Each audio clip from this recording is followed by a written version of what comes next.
Good evening, everyone. Thank you for being here and joining us for the City Council meeting and public hearing, February 24th, 2025, for the City of Alpharetta. I'll go ahead and call this meeting to order. Note for the record that all members of council are present and accounted for, except for our Mayor Pro Tem, who will not be able to join us this evening. And as always, we begin our meetings with a Pledge of Allegiance. So if you're willing and able, please stand and join us.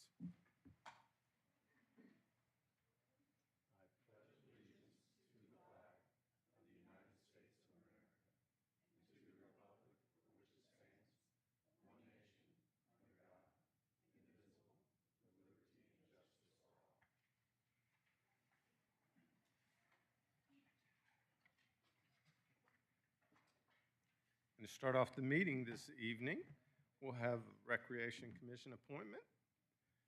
At the request of Councilmember Hypes, we'll appoint Cameron Klein to fill the vacant seat on the Alpharetta Recreation Commission. Would you like to join us as we swear Cameron in?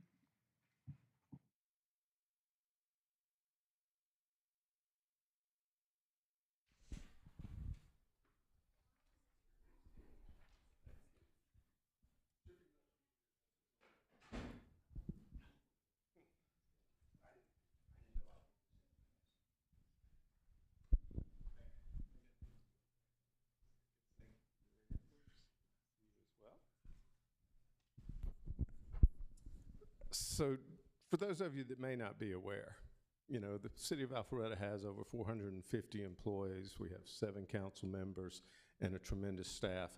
But there are many volunteers in this community that serve on our boards and commissions, and they actually provide a tremendous service to our community. And so this evening, we'll be appointing a new member to our Recreation Commission. And so, Mr. Klein, are you willing and able to accept this challenge? I am. All right. Do you have a copy of this? No.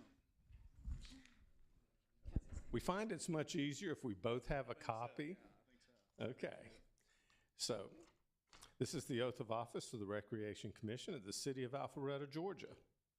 So I'll read it, and you just repeat it. I, Cameron Klein, hereby accept the honor of serving as a board member of the Recreation Commission of the City of Alpharetta, Georgia.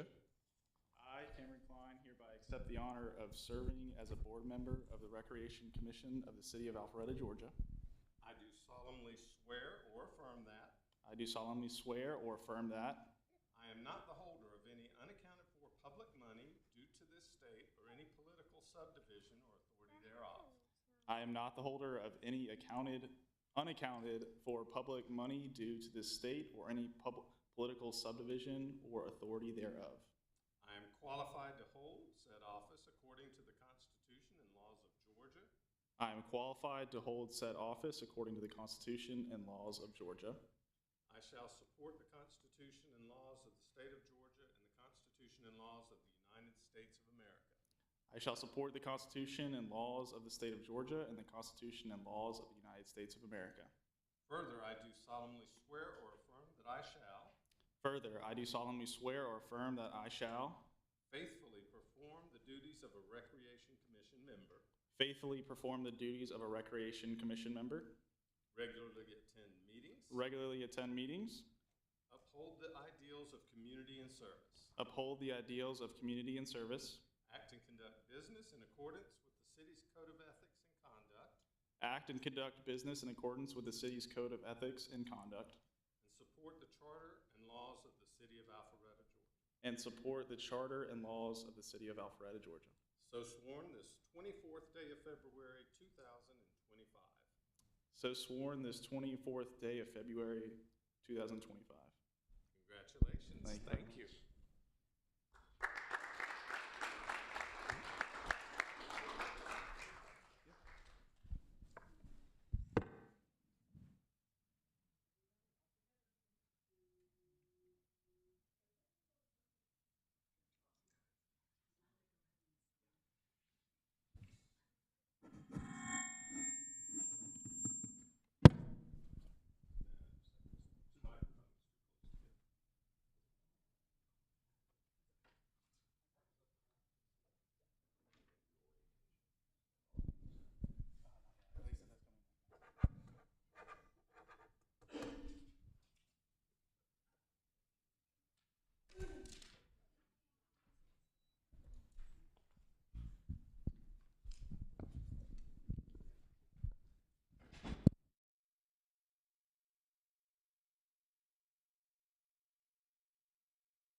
So the first item up after that, coming on the agenda is the consent agenda, which consists of the city council meeting minutes for the meeting from January 27th, 2025, the city council meeting minutes from the meeting of February 10th, 2025, the warranty deed for Thompson Street right-of-way, the financial management report for the month ending December 31st, 2024. Shapiro, do we have any public comment cards on the consent agenda? We do not, Mr. Mayor. Is there anyone who wanted to speak on behalf of this item?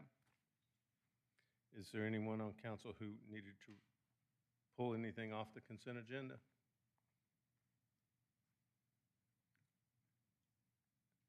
Now, I was not here for one of those meetings. Do I need to pull that item? The code provides that you do not have to recuse for the approval of the minutes if you want to vote for the Then I approval. won't slow us down to do so. You don't have I just wanted to make sure that was okay. That's our city attorney. Just want to make sure everything's done properly and legally. Do we have a motion for the consent agenda? Yes, Mayor. I believe that was Yes, Mayor. Move to approve the consent agenda. motion by Councilman Doritos, second by Councilman Will. Any discussion? All those in favor of approving the consent agenda, please vote yes. And it does pass unanimously. So now we'll move on to the public hearing portion of tonight's meeting. Ms. Eswine, if you would, please read aloud the public hearing procedures. An individual requesting to be heard on a matter related to the purpose of the hearing must be recognized by the mayor before addressing the city council. Upon rising to speak, the mayor must identify himself or herself and furnish a home or business address before proceeding with any comments or remarks. The council will allow proponents a total of 10 minutes to speak in support of an application. Opponents will be allowed 10 minutes to speak in opposition. Comments are accepted first from the applicant, followed by persons speaking in favor, and then from those in opposition. Upon conclusion of any opposing comments or presentation, the mayor will allow the applicant to offer rebuttal if time is remaining in the originally allotted 10 minutes. Thank you very much. So the first item up on the public hearing agenda this evening is MP-25-02/CU-25-04. That's Lotus Animal Hospital, Oxford Green, MP Pod A. Mr. Woodman, I believe you have the floor on this item. Mr. Mayor, if I could real quick, as he's just approaching, just for the purpose of the record, the consent agenda actually passed with 5 votes in support and 1 abstention, with Councilmember Mitchell not voting on that item. So I just want the record to reflect that. We need to make those colors so much more different. I'm a little colorblind, and it all looked green to me, but I guess one of them was yellow in there somewhere. Thank you for clarifying the record, Mr. Lagerblum. Mr. Woodman, please proceed. Thank you, Mayor and Council. The first item before you this evening is a request for master plan amendment and conditional use to allow an animal hospital, small animals, for Lotus Animal Hospital. This is in a 2,761 square foot suite within an existing shopping center. Master plan amendment is requested to add Animal Hospital to the Oxford Green Master Plan Tract A. And a conditional use is requested to allow Animal Hospital, small animal, for Lotus Animal Hospital. Have the location map on the overhead. This property is located at 5215 Windward Parkway, Suite B2, and this is in the Windward Square Shopping Center. Property is zoned O&I, Office Institutional. The comprehensive land use plan designation of the property is commercial, which supports the applicant's proposal.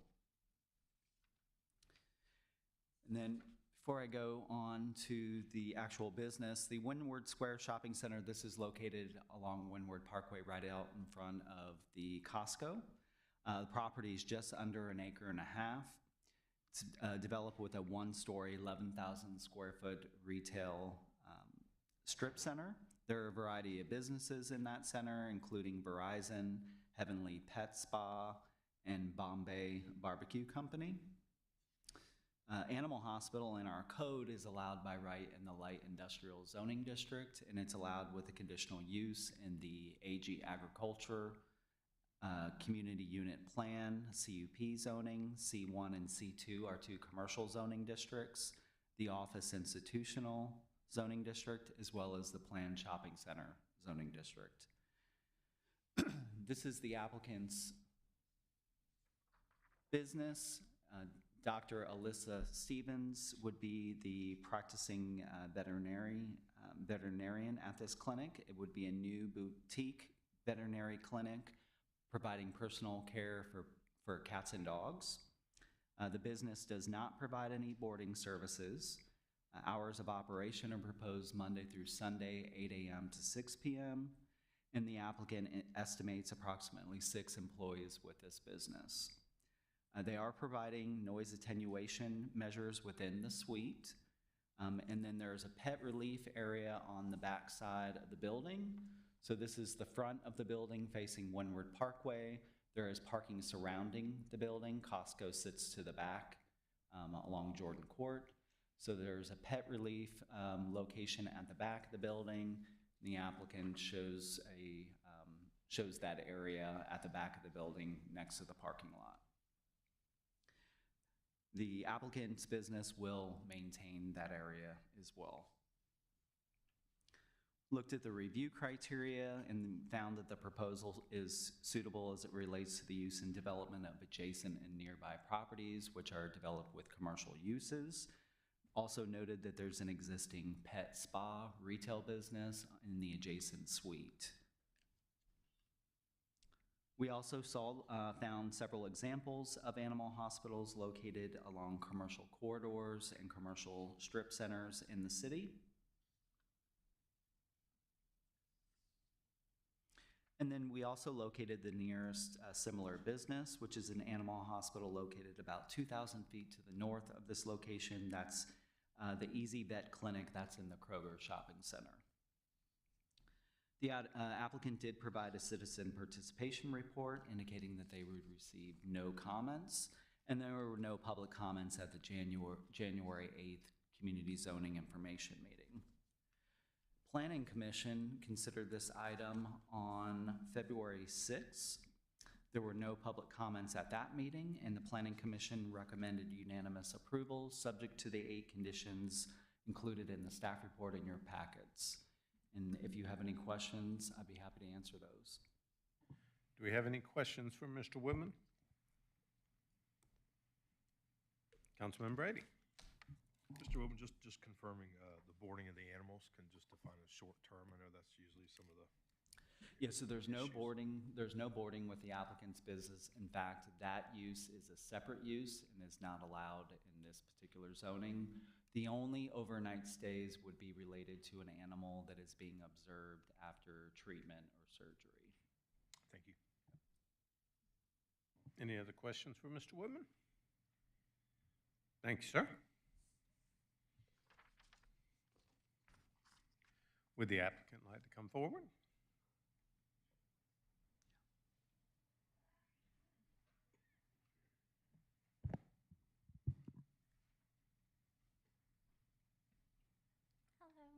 My name is Alyssa Stevens for 5215 Windward Parkway.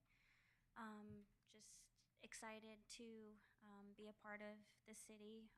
Really hoping to provide a client experience forward, family-driven practice. When I started in the veterinary field as a kennel assistant, the owner had a practice where generations of families, visited him, and that's something that I'm hoping to establish as well. So thank you for considering. Any questions for the applicant? Councilman Dorito. Best of luck, Ms. Stevens. We seem to be getting a lot of these animal hospitals in Alpharetta, and they all seem to be pretty busy, so it's probably a real need here.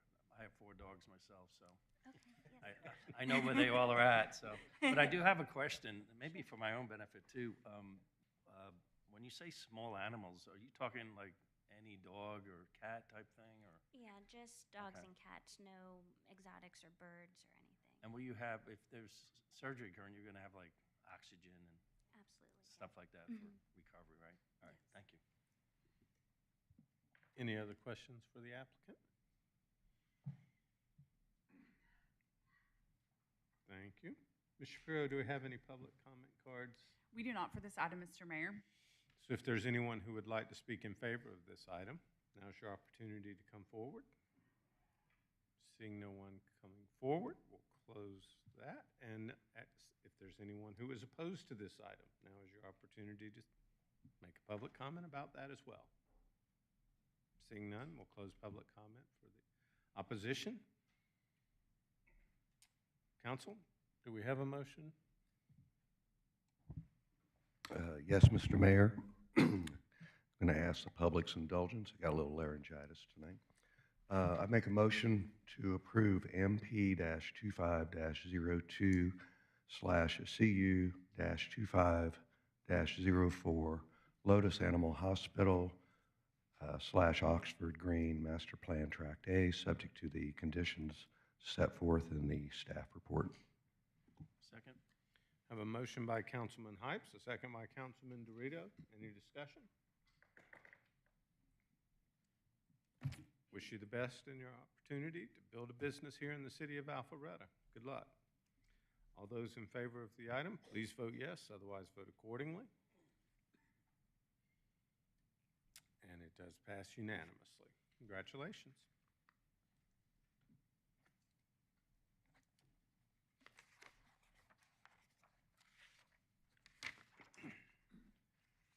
So the next item up on public hearing agenda is the MP-25-01/CU-25-05 Fulton Science Academy / Cousins West Side in Master Plan Pod R.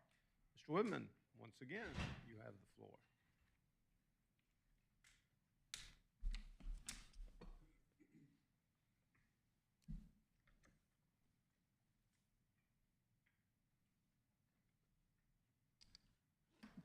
Thank you, Mayor and Council. The next item before you is a request from Fulton Science Academy requesting a master plan amendment and conditional use to allow an existing two-story office building to be reused for a pre-K and elementary school with an enrollment of 600 students. This is a 4.5-acre property and it is located in the North Point overlay. Fulton Science Academy main campus is about 1,800 feet to the south of this location, where they operate a pre-K through 12th grade private school at 3035 Fanfare Way. Master plan amendment is requested to add school academic as a permitted use to the Cousins Westside Master Plan Pod R, and a conditional use is requested to allow school academic for Fulton Science Academy. This is the location map. This property is located at 8995 Westside Parkway. This is at the signalized intersection of Westside or Morrison Parkway and Hembury. This property is zoned CUP, Community Unit Plan, and it is subject to that Cousins Westside Master Plan.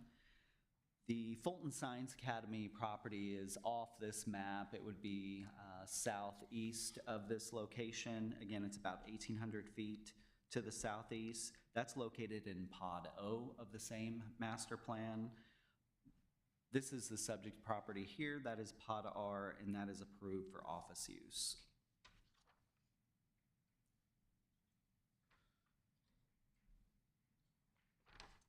There's some street view of the proposed location. So this is at the signalized intersection of Morrison and Westside at Hembury, looking in towards the two-story office development.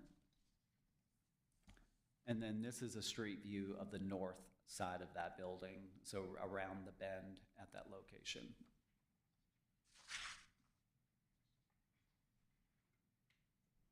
See applicant's site plan. So they're depicting reuse of the existing two-story, it's about 53,000 square foot office building. Access will continue from the signalized intersection as well as a right-in, right-out on the north end of the development. Pickup drop-off lane will be added along the frontage of the existing office building. And what you see here is stacking cars, because there'll be a pickup and drop-off in the morning and after school. And then you see the green, you see the exiting stacking. So there's more than this. This is just showing the maximum stacking. So this is not showing that these cars are going to stack up into West Side. They're just showing the maximum number of vehicles that could stack entering this and exiting this site. So what they're showing is entering stacking, a total of 59 cars. On this particular plan, there are 4 exiting stacking spaces at the signalized intersection, and then 13 exiting stacking spaces at the right in, right out. We've actually asked the applicant to amend the drop-off point and pull that further south to provide at least 200 foot of exiting stacking length at the signalized intersection, and they are able to accommodate that. In fact, this is the site plan where they show that. So you see the green exiting cars are pulled down a little bit further south, and they do have the 200 feet here. Other changes on the site plan, they are proposing to take out 13 parking spaces on the north side of the office building and create a play area in this area here. With the reduction of 13 parking spaces, that will bring the total number on the site down to just under 200, 197 parking spaces. With this proposal, the applicant does propose a phased approach to the conversion of the office building to a school. So between now and 2028, the second floor of the office building would be used by an existing office tenant that is using this office building today. That tenant is called Myland. They will remain on the second floor of the office building until 2028. After that time, the school would take over both floors of the building, and they would increase the school enrollment from 300 students to no more than 600 students. With the parking during the first phase, where the office tenant remains on the second floor of the building and the school operates on the first floor, a total of 131 parking spaces are required. When the school takes over the building completely, that parking requirement drops to 48 parking spaces. So there is sufficient parking on the property.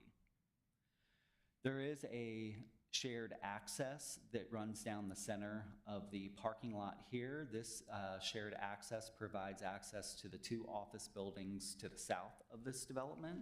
That will remain unobstructed, even with the pickup and drop-off times. The only trees that would be impacted on the site would be the trees. These would be parking lot trees that were planted for these parking spots up on the north end of the building. So in the area, the play area, those trees are likely to be removed. There's also an existing stormwater pond on the back side of the building. That stormwater pond will remain.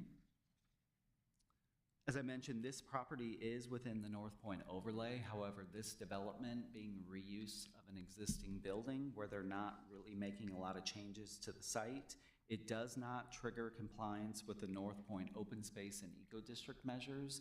However, the applicant is adding open space by adding the play areas, and they've also made several commitments to eco district measures within this development.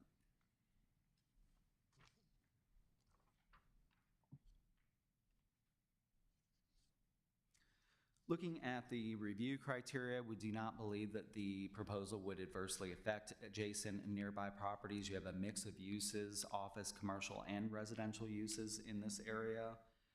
The proposal represents reuse of a distressed office building that in the use would complement surrounding uses. Proposal is consistent with the future land use designation of the property, and the property has adequate site access. If approved, we are recommending that the circulation plan get a final approval by city staff. And then we looked at the nearest similar uses, being the applicant's main campus, which again is located about 1,800 feet to the south. The applicant did provide a citizen participation plan. No public comments received, according to the applicant, and no public comments at the January 8th Community Zoning Information Meeting. Then Planning Commission considered the applicant's request at their February 6th meeting. There were no public comments at that meeting, And Planning Commission recommended unanimous approval, subject to the 16 conditions in the staff report in your packets. And if you have any questions, I'd be happy to answer those.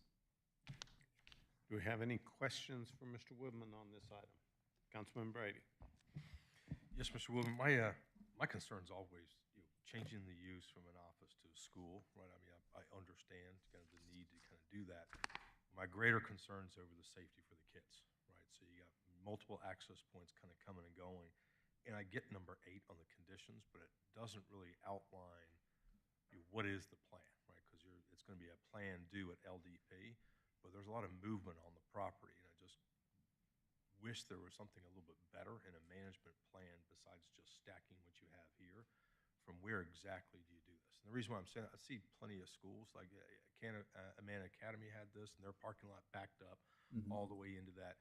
And anyone who's been a parent can go to any school, I don't care if it's Milton or Northwestern or Alpharetta, you see without a proper plan being put in there or management of that, parents will just come in and it'll just kind of back up in an unusual.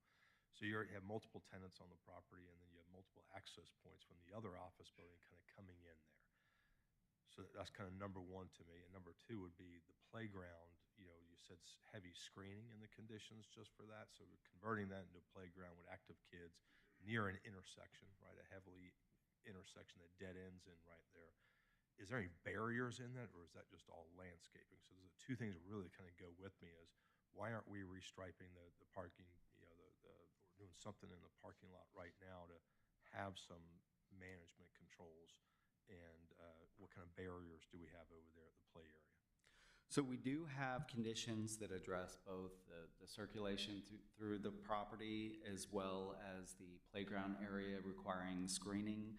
With the playground area, we do not have anything in the conditions requiring any specific barriers. Their screening condition is purely related to screening the playground area from the public right-of-way so that it would not be seen. The applicant. So when you say that, is there any containment? Is there any fences or anything like that that kids can't just run out in the parking lot or in the street? The applicant would need, I would assume that there's some kind of fencing around it, but the applicant would be able to address that. Thank you. Yeah. The circulation plan, though, we do have protections in there just for staff to be able to review that to ensure that that works. The applicant did provide a traffic study with this and did examine the pickup and drop off, as did our traffic engineer reviewed the results of that information and made a recommendation for additional exiting stacking.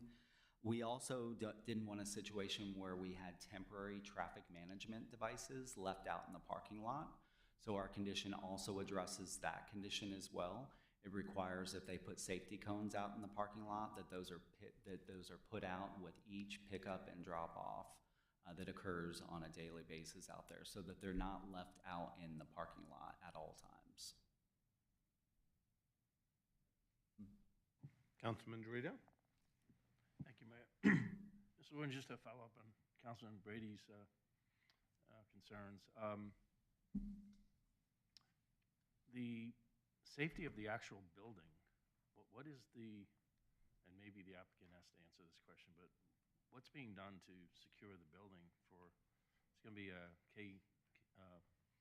pre-K to what grade? Pre-K to elementary. Yeah, elementary. So it says pre-K to 12, but that's the actual current Science Academy, right? That's their main campus. Yeah, and it's this 900 building something would be students to date. This is going to add up to 600 over the course of several years, right? correct. So I've driven by there, and it's pretty much of a traffic jam when people are getting into the academy and out, but it seems to be workable. I'm not opposed to this, I think, but I do think it's going to create a little bit of concern to me for the other 2 office buildings and maybe even the top floor tenant here up till 2028, as far as creating a deterrent of them wanting to remain in those office buildings. I don't know if a lot of this traffic in the morning, afternoon is going to create problems for the other 2 office building tenants. Have there been any expressed concerns from them? We've not received any feedback from the office tenants to the south. I did ask the applicant if they had had any communication with those office buildings, and I believe that they did make attempts to communicate with them. The applicant is here and may be able to provide some additional information. Again, that shared access supports not only the office building directly to the south, but then the next one down, this used to be Advanced Ed. I think it's Cognia currently. So Cognia has its own curb cut off of West Side, and then you have the shared access easement that runs through the properties. This property is the only office property that does not have a direct curb cut out onto West Side Parkway. They utilize the shared access through this property as well as the shared access through the Cognia property. Okay, thank you. Councilman Will. Michael, can you clarify a few things for me? As I look at this parking grid, I'm not completely clear on what it's telling me. So I see in the paragraph above the parking grid 197 parking spaces. And then in the grid itself, it says that the first 20 classrooms are going to need 25 parking spaces and 5 visitor. And the office has 106 for the same square footage. Then when we open the whole school up, we've got 600 students, 43 classrooms, we're about 675 people. And we need another 48 parking spaces. I'm not clear what we've got here. Yeah, so what I did in the parking table is I basically calculated the parking that would be required for phase 1, which is where the school uses the first floor. The existing office tenant remains on the second floor. And this is using our parking rates. So our parking rate for office is 1 per 250 square feet. The applicant has indicated that Myland only has for 40 employees. So while our parking requirement requires 106 parking spaces for the second floor office space, there's only 40 employees there. So they're likely to use much less than what our parking requires. So phase 1, the 131 parking spaces, that's phase 1 where you have the school and the office tenant. And then I calculated the parking required for phase 2 when the school takes over completely the entire building. So the parking required for when the school uses the building, the total required parking is the 48 parking spaces. So it drops significantly lower. So for 600 students and what will then be roughly 80 staff, it's going to represent 400 families. We have 48 parking spaces required and only 5 for visitors. That sounds like I think the idea is that for this use, that most people, the people that are using the site, because it is pre-K and elementary, you're not going to have students driving to the location. So it's going to be parents dropping off and I was picking assuming up. parents, yeah. And then leaving the site, so you don't need a parking space for them. The parking really is going to be for administration and teachers. We can certainly look at that parking rate and just make sure that it is up. I understand the spot per 200 square feet, but when you're talking about 680 people in a building, I would think there has to be some kind of variable calculation that you would use for that many people. I can't imagine with 400 families, only 5 are going to have a parent there visiting. We can certainly look at that school parking rate in our code and make sure that it's at providing the sufficient number of parking. It does seem a bit low. Is there any ability to change that requirement after this vote goes forward? Well, we could certainly change the parking requirement for an elementary school. It's a parking rate that's in our code, so we would need to change that in our code. It's based on, the parking for a school is based on the number of classrooms that you have within that school. That's what it equates to, because it's one classroom, one parking space per classroom in offices plus 5 visitor spaces. I know that's what so, but to Councilman Hype's point, there is 197 spaces, but we're only requiring 48. So even if our calculations are vastly off, there's plenty of parking. There's plenty of parking. Fair enough? Okay, all right, thank you. Any other questions for Mr. Woodman?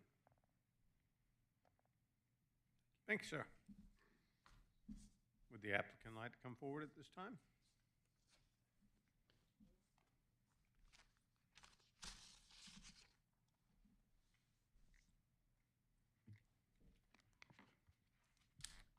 I am Jim Weiner with Make 3 Architecture, 1075 Brady Avenue, Atlanta 30318.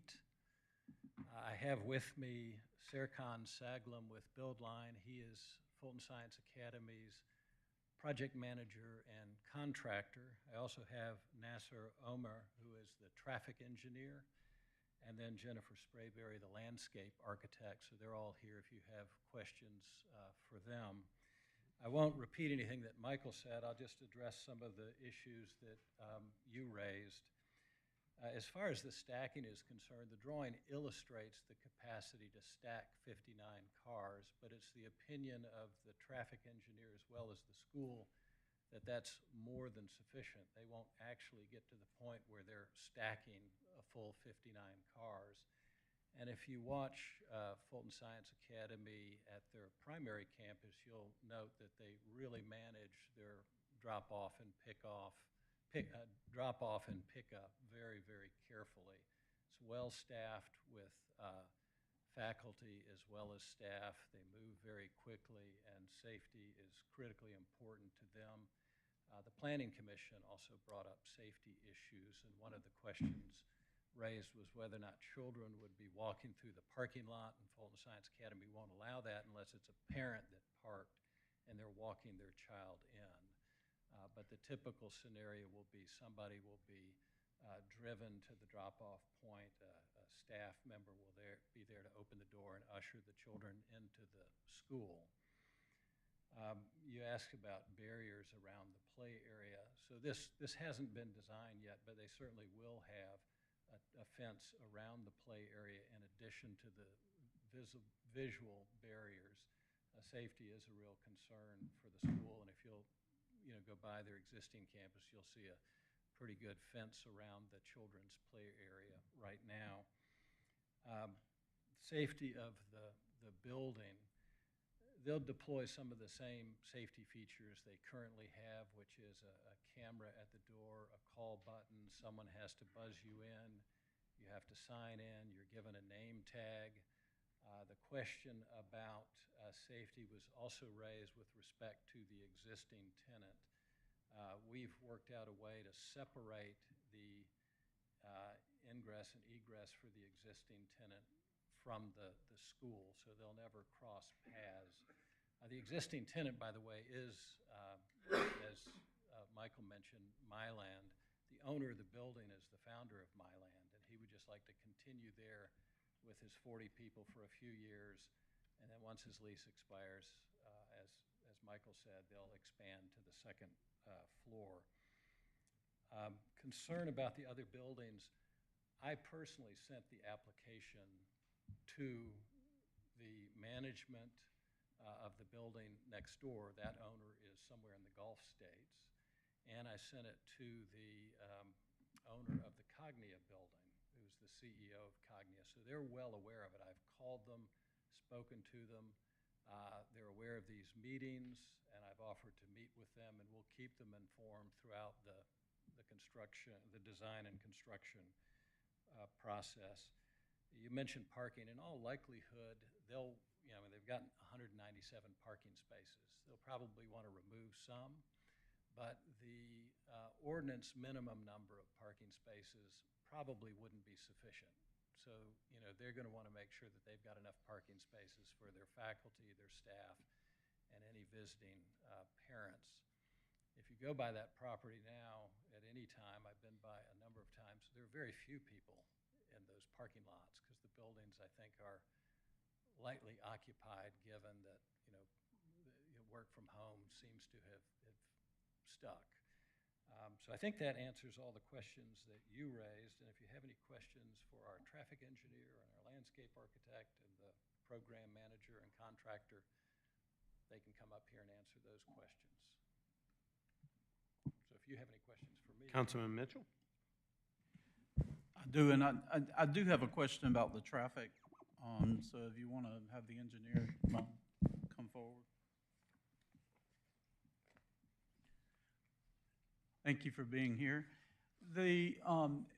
As the traffic snakes around through the parking lot, that will basically block the entrance from Westside Parkway to the middle building. Is that correct? During the morning and the afternoon? Good evening. My name is Abdul. I'm Mayor. Be happy to answer the question in our engineering. If I could get a display so I can point to something on a site plan. Do you have a site plan I could put up there? Sir, may I also have your last name for the public record? please? Abdul Amer, A-M-E-R. Thank you, sir. Michael, could you help him with the site plan for the stacking of the cars, please?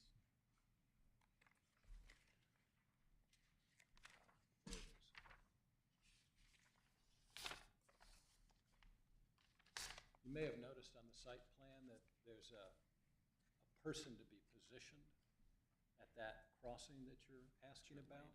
Thank you.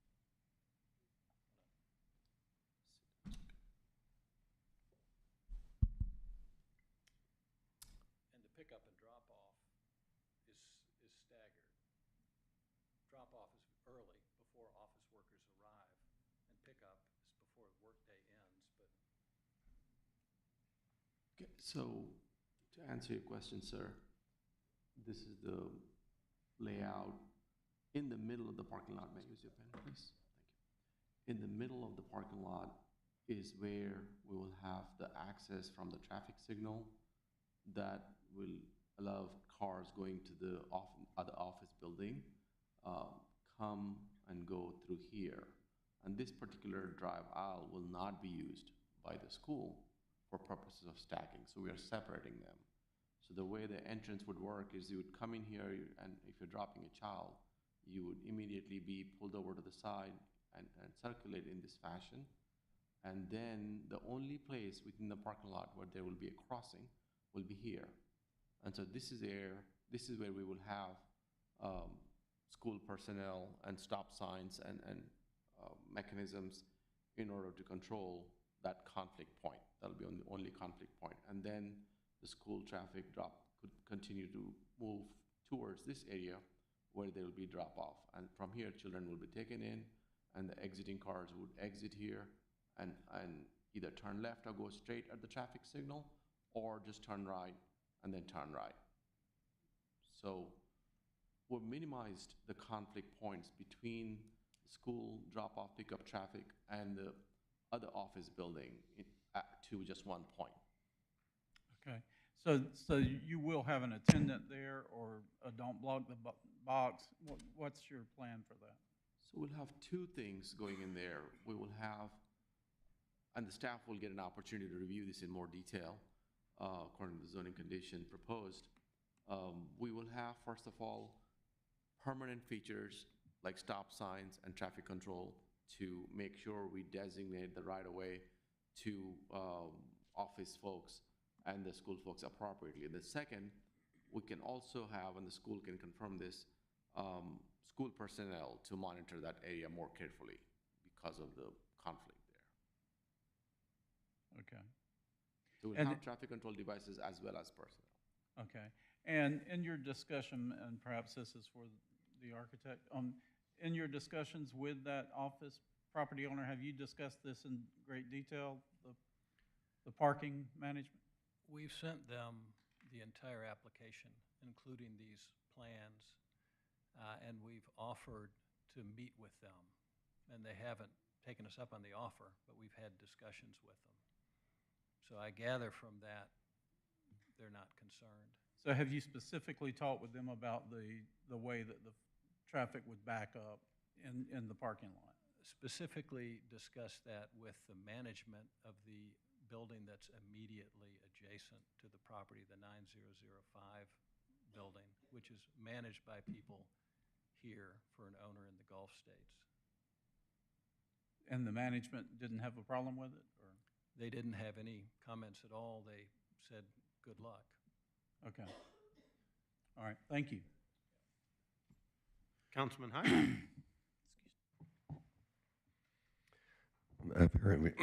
I very much appreciated hearing the comments about safety, and Unlike a public school, this being a private school, this is something that, this body up here gets a chance to evaluate and pass on. Has, in preparing this multi-story office building for elementary age school children, have you looked into utilizing the city's Fusus video protection software, or are you familiar with it? I'm not familiar with it.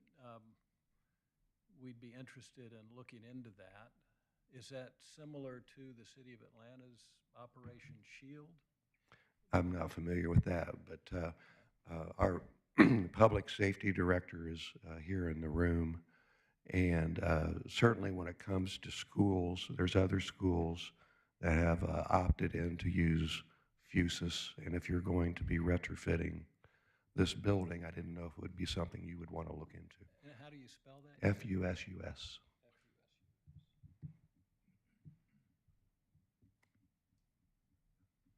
And you can get a much more detailed background on what that entails apart from me discussing we'll it. certainly look into that. Yeah, okay. Thank you, sir. Any other questions? Councilman Will? I have one question. I don't know who to address this to. It could be Michael, but what is the occupancy rating on the building? Do we know? Michael? And the reason I ask, this is going to be random, but I happen to have a 4,000 square foot restaurant with an occupancy rating of 200.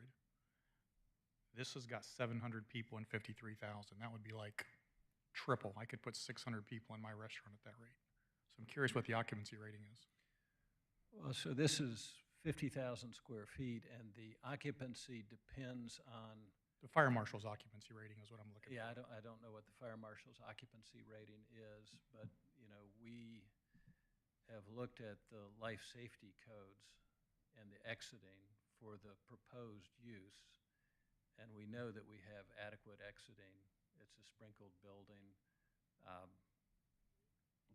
So that's how we kind of look at occupancy, and I guess that's where the fire marshal gets their occupancy from, the permit drawings and the NFPA 101 calculations. All right, I appreciate it. Thanks.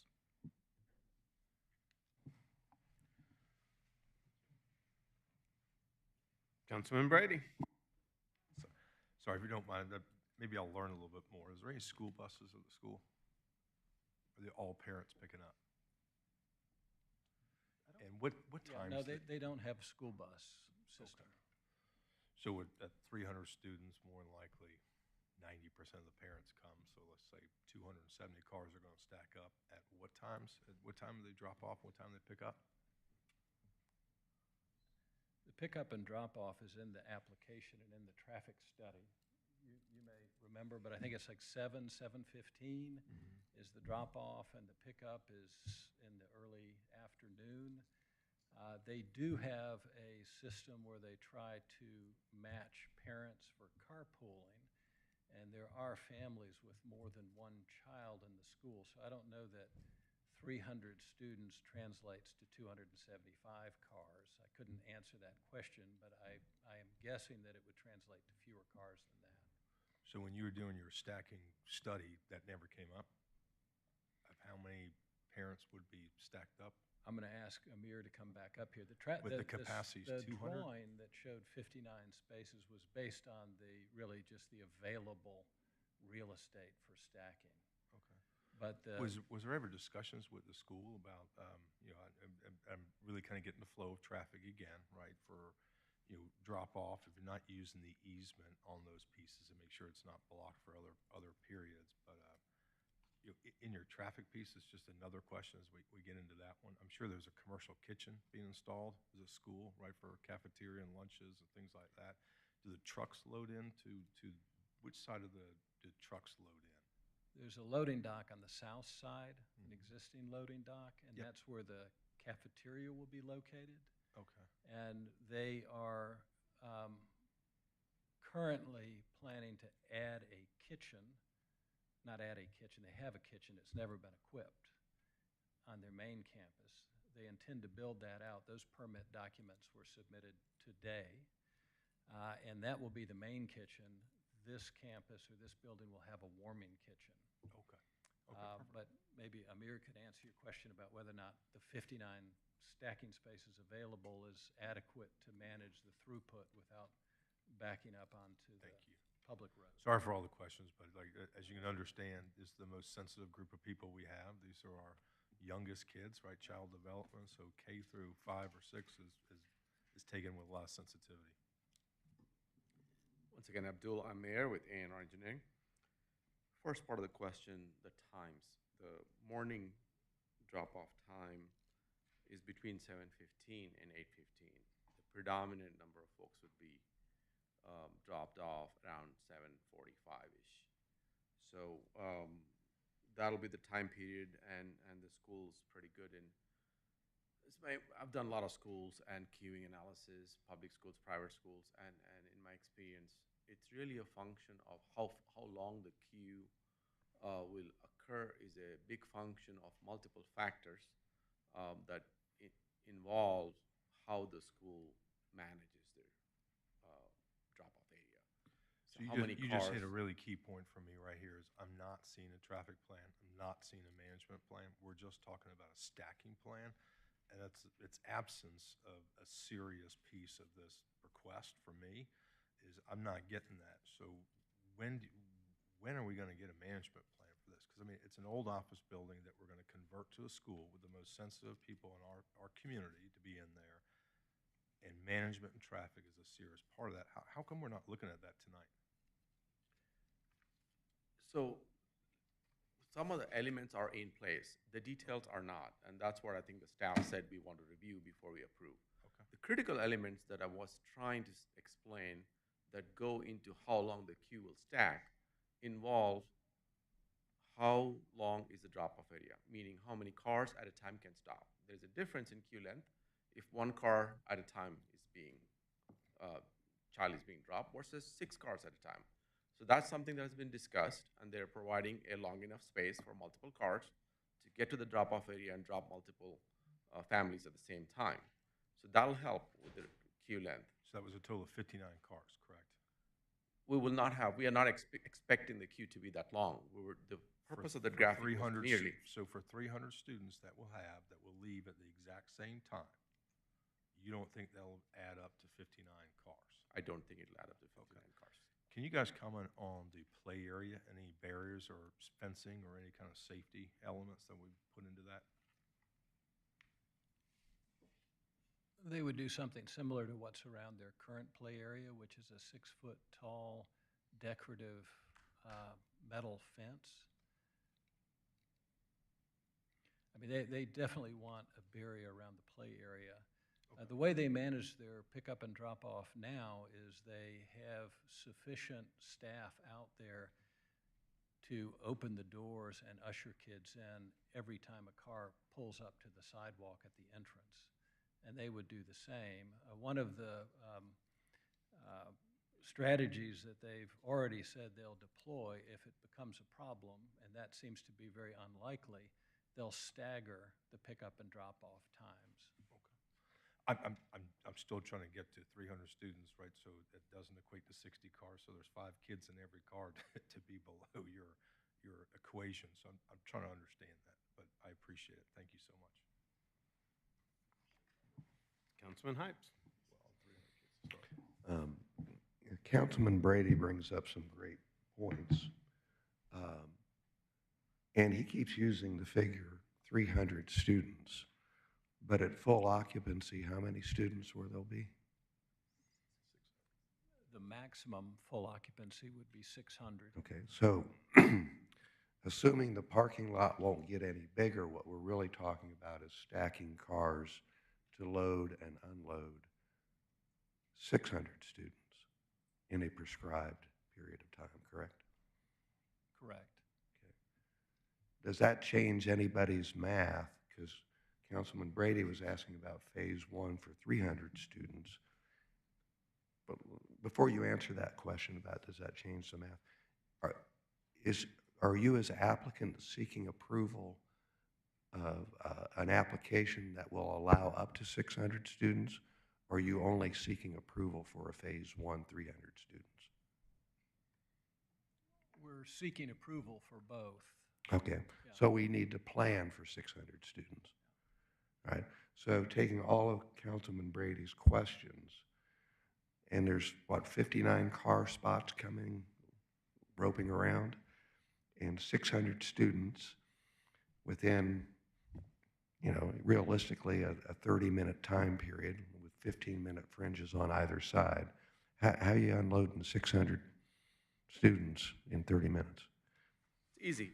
I think we're looking at 600 car number and all of a sudden imagining 600 cars. That's not how it works. So if you look at the existing campus, and I've been there many times in the drop-off, not every car has a single child in it. Many cars have carpooling, multiple families have more than one child coming. So when we talk about 600 students, first we have to understand it doesn't translate into 600 cars here. So that's the first thing.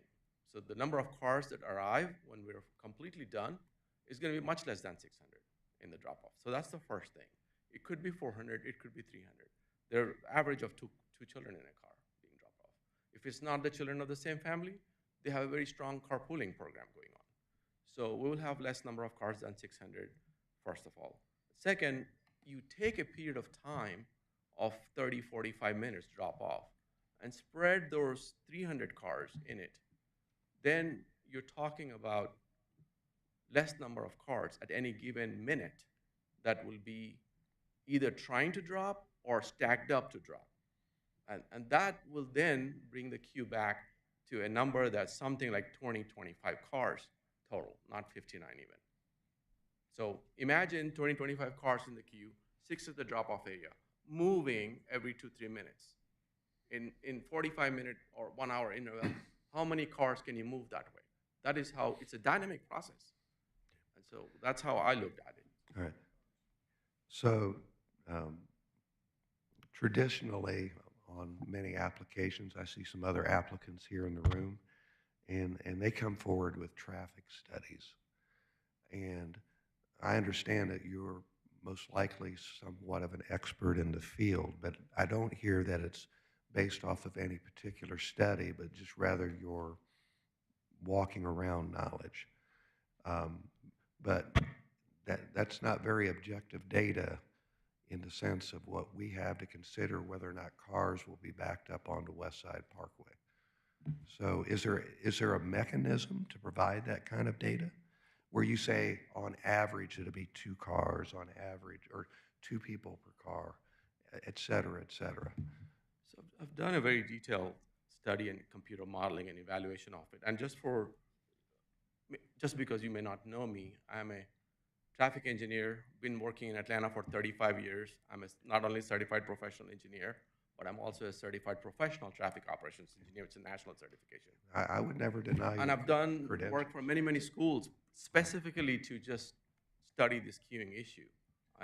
And so I'm saying this based on the data, based on what I've observed being on the property, of the existing property, based on what I've modeled, and it's not something I'm just saying, oh, I think this is what it's going to be. It's based on actual numbers and analysis.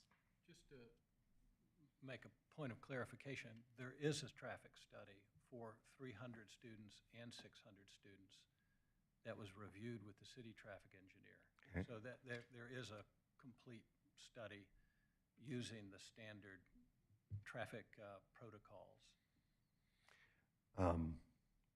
Well, you know, I may have a lingering question in my mind that maybe some others have, and that is if there's a miscalculation and for the business to run in an orderly fashion every day, traffic is backed up on West Side. If there's a miscalculation, what's Plan B? Well, there is a condition that talks about Plan B in the unlikely event the traffic backs up to the, to the Morrison and. Morrison, I said West Yeah. Side, I meant Morrison. Thank you. But I'll let Amir respond to that question. So from a traffic standpoint, if you were to occupy this office building with regular office folks.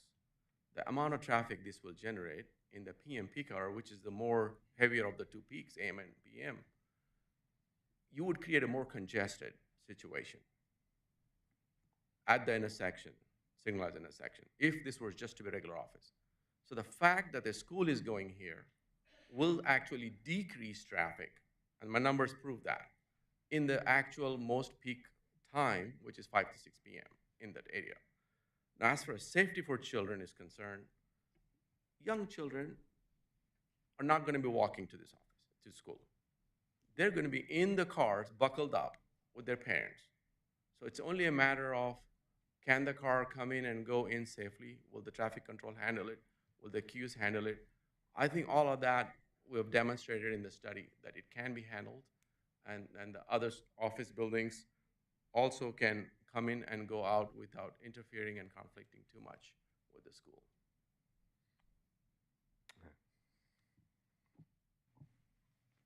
Councilman Mitchell? So I guess where I'm struggling is you're asking for a master plan approval on a conditional use that changes this from office to school.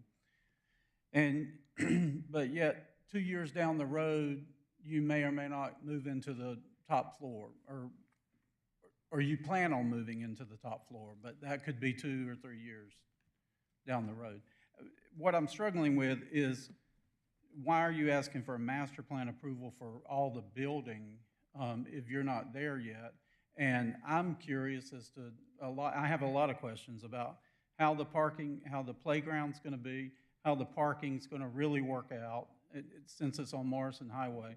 And if we don't want to go for phase 1 right now, and then you all come back once we have some data to show, is this working in this office complex or not?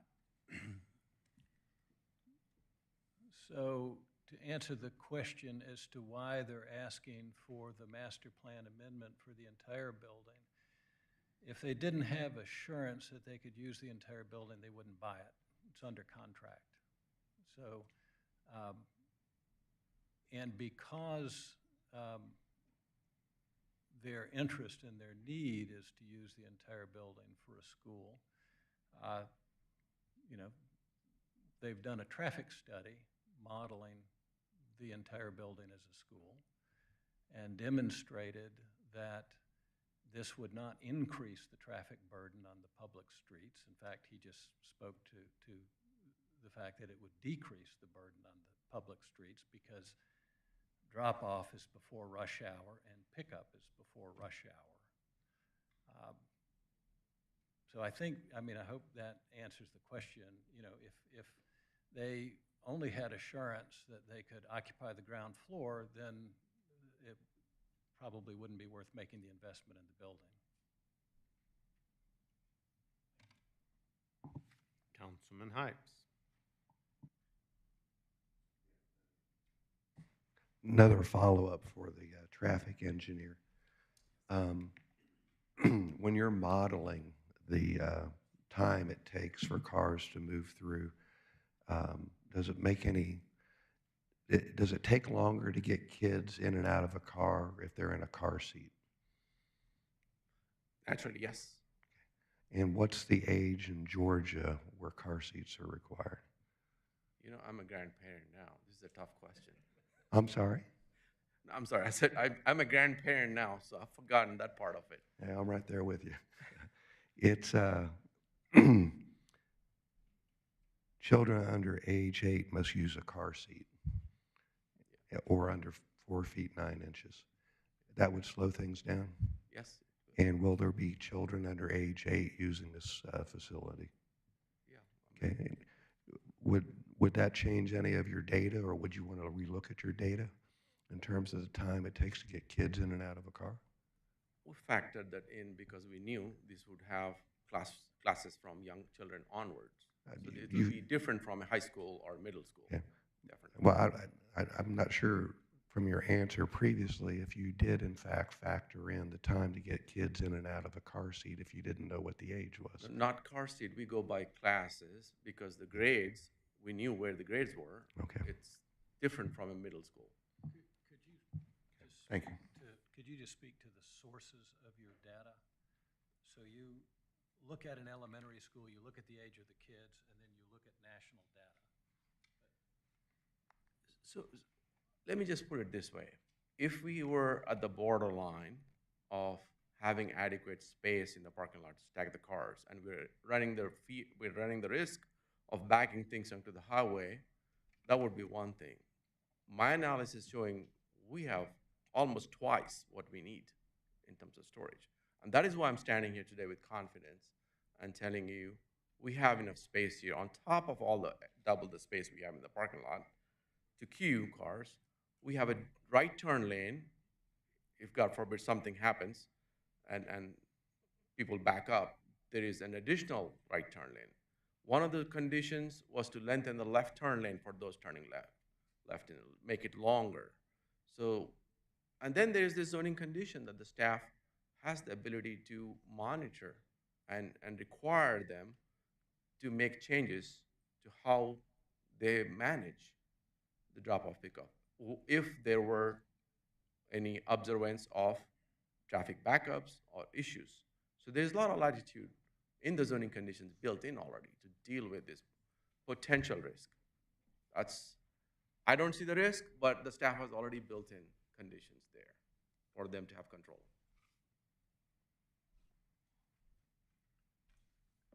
Any other questions for the applicant? Councilman Dorito?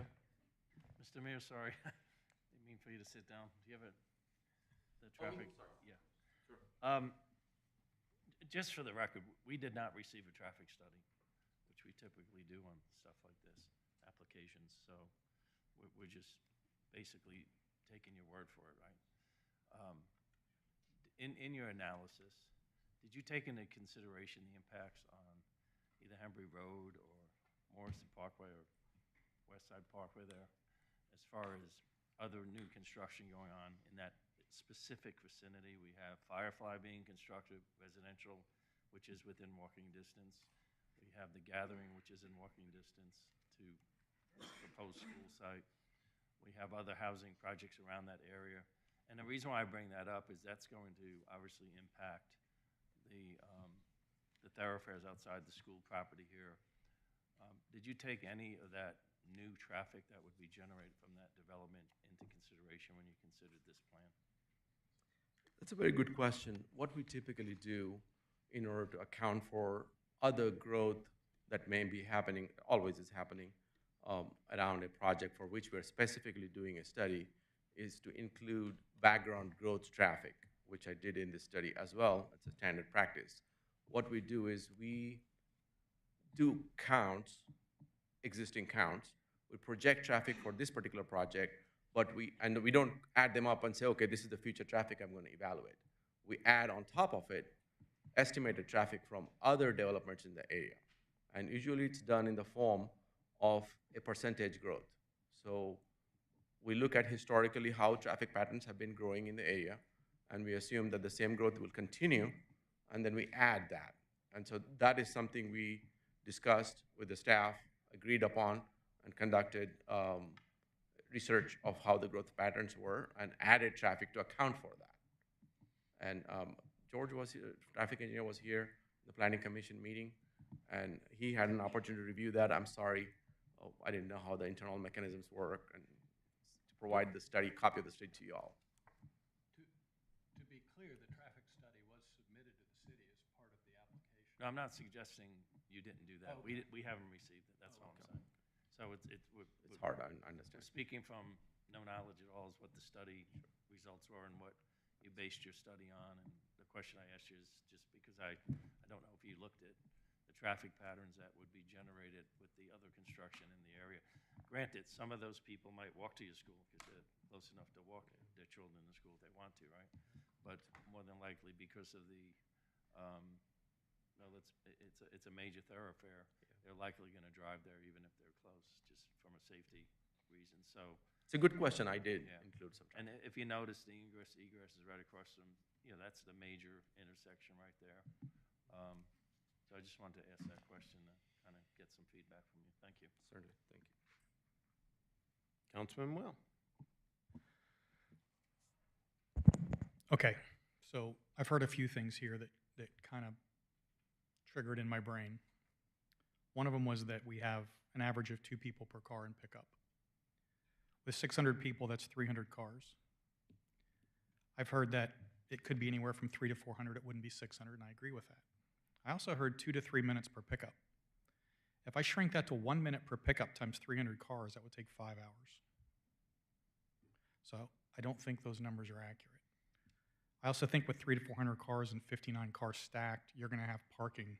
You're going to have people stacked up in the main road. And I can just tell you, when my kids were in elementary and we did that, people would show up 45 minutes early, and they were stacked all the way down Cobb County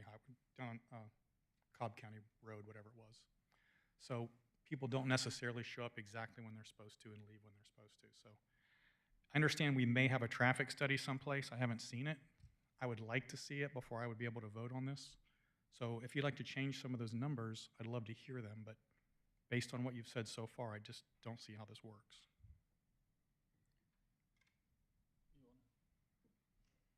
I didn't follow your calculations fully, but so it... Sure, 300 to 400 cars was what he said. If we lower it to 300, and he said 2 to 3 minutes per pickup with car seats, even if we lowered it to 1 minute times 300 cars, that's 300 minutes.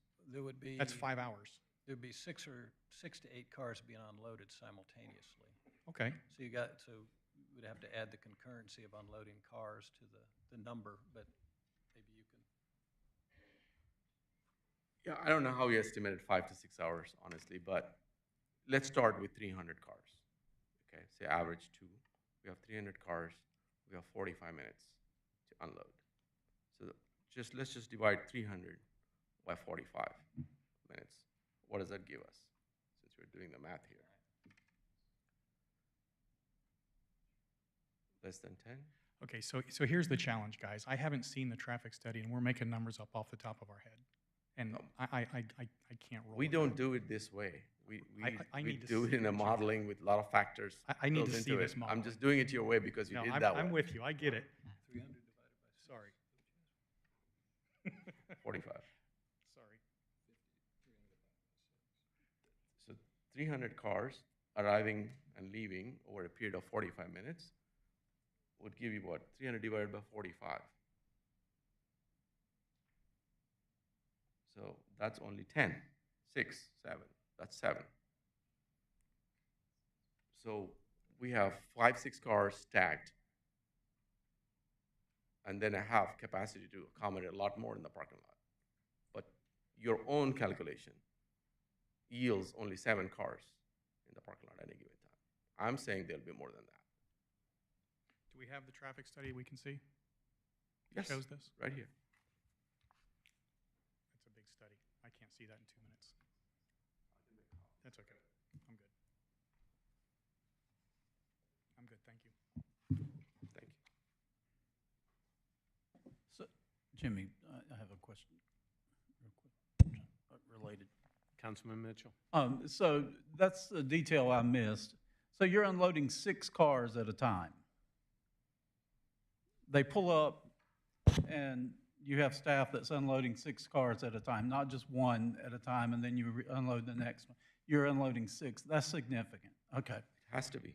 That answers my question. Thank you. Do we have any other questions for the applicant?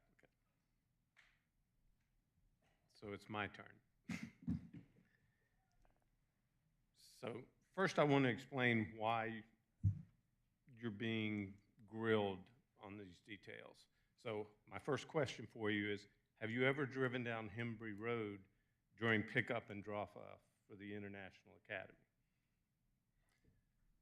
I have not, but he has. So you understand why we're being so thorough in understanding the traffic problems. Now, I'm just asking questions now. We, sitting on this dais, have one chance to get this right or wrong. And much like in medicine, the top primary or objective for me is first do no harm. And we have seen what happens when buildings that weren't designed for schools become schools. And it changes traffic patterns dramatically. For example, we've got people in our community who want us to add another turn lane for that academy on Hembry Road that backs up and drives people absolutely nuts during rush hour. It'll cost us over $2 million of taxpayer money to address that. So we take these very seriously. We understand Fulton Science Academy is a great school, and we want you to succeed. But we are being very thorough in asking this because we only get one bite at the apple. Once we do a zoning, you can come back and ask for variances, and you can come back and ask for all different types of things.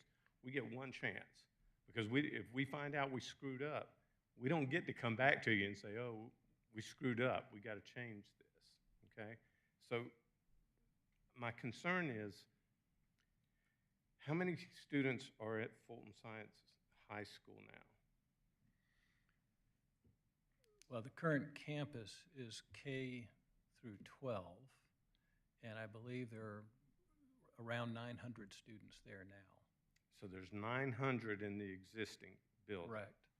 Okay. And you're adding 600 more is the plan?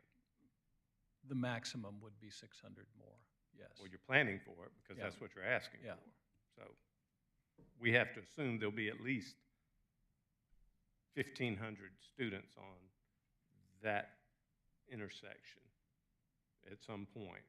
When is the drop-off and pickup for the existing academy? Drop-off and pickup for the existing academy? I did a study for it a long time ago, so I don't know exactly the That's pickup not a and good drop-off answer. times. I don't know what the exact. I appreciate you being honest. That's not a good answer. If you can answer that, I would appreciate it. Serkan Sağlam. I'm with Build 9 at 2300 Lakewood Parkway. Right now, pickup and drop-off at Fulton Science Academy is staggered. So elementary starts early, and then middle school and high school. What time? Elementary starts at 7:10. 7 a.m. it starts, like early drop-off, and it goes up to 7. I'm just trying to work these numbers. So we were told that drop-off in the morning is going to be 7 to 7:15. Correct. For the new facility. Correct. New facility is different, but you asked for the current facility. That's what I'm answering. Existing facility is what I'm answering for. And what exact times are those? They are starting from 7 to 7:40. 7 to 7:40. Correct. And in the afternoon? Afternoon starts, there are clubs. That's why it's staggered as well, because it's 2:07 and 2:37. So there are clubs depending on, because FSA has clubs. I didn't catch all that. So what time are they dropping or leaving in the afternoon? It's leaving at 2:07, and then 2:07? And then also, I would say half of them, and half of them leaves after one more class, which is 2:30. So you have 450 students that leave between 2:07 and when? 2:37, up to 3 30 p.m. minutes, you get 450 students Yes. out of there.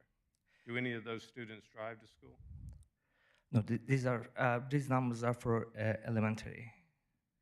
They are not driving. I thought you said it was K through 12. Yeah, K through 12, but the high school and middle school is from, their classes start at 8 a.m. and elementary starts at 7:40. So there is a 20 minutes difference, as well as the. Yeah, I'm confused. So you have two different drop-off and pickups? Correct. So elementary goes first? Correct. So they leave and then the older classes leave? Yes. So in the morning, if my notes are correct, they're dropping off between 7 and 7:15. Classes start at 7:40, elementary classes. So elementary students arrival can be up to 7:40. So 7 a.m. to 7:40 could be. Okay. And in the afternoon, they start leaving at 2:07? Yes, elementary starts to leave early, but middle school doesn't start. Middle school and high school doesn't leave until 3:07. I'm going to have to start a whole new page here, so, okay. I can print this out. I don't know if it should be in the traffic study too, all the arrival and dismissal times. What I'm trying to say is they are staggered. And also, you mentioned. No, but I need detail. We're really trying to figure this out. Absolutely. And so it shouldn't be that difficult to tell me what time your drop-offs are in the morning and what time your drop-offs are in the evening or the afternoon. I'm just trying to understand how these traffic flows are going to work. Yes. You're asking about the existing campus, though. Yes, because I have to add the numbers that you've provided for the new facility of 600 to what's already going on and to see how that's going to exchange. Okay. I pull up from their website too, just to make sure. I appreciate it. Look, I'm just trying to understand better. I'm a parent, and also you had a comment on the schools on Henry Road. If you remember, FSA was in both of the schools, and they never had any issues on Henry Road because school was able to manage the traffic in their way. So I witnessed as a parent too, and there was no backup on Henry Road when FSA was occupying both of those properties. And right now, what they're doing is, especially during the dismissal, they have cameras and the monitors. So even before the car shows up at the dismissal area, they know whose car is coming up, and they make the students ready. So that process is very fast. Each student is taken to the cars by the teachers. So I just like to mention that because they are running it efficiently. As a parent, I feel like I should talk about that. If you insist. So if I can just get the drop-offs in the morning for the existing FSA and the afternoons.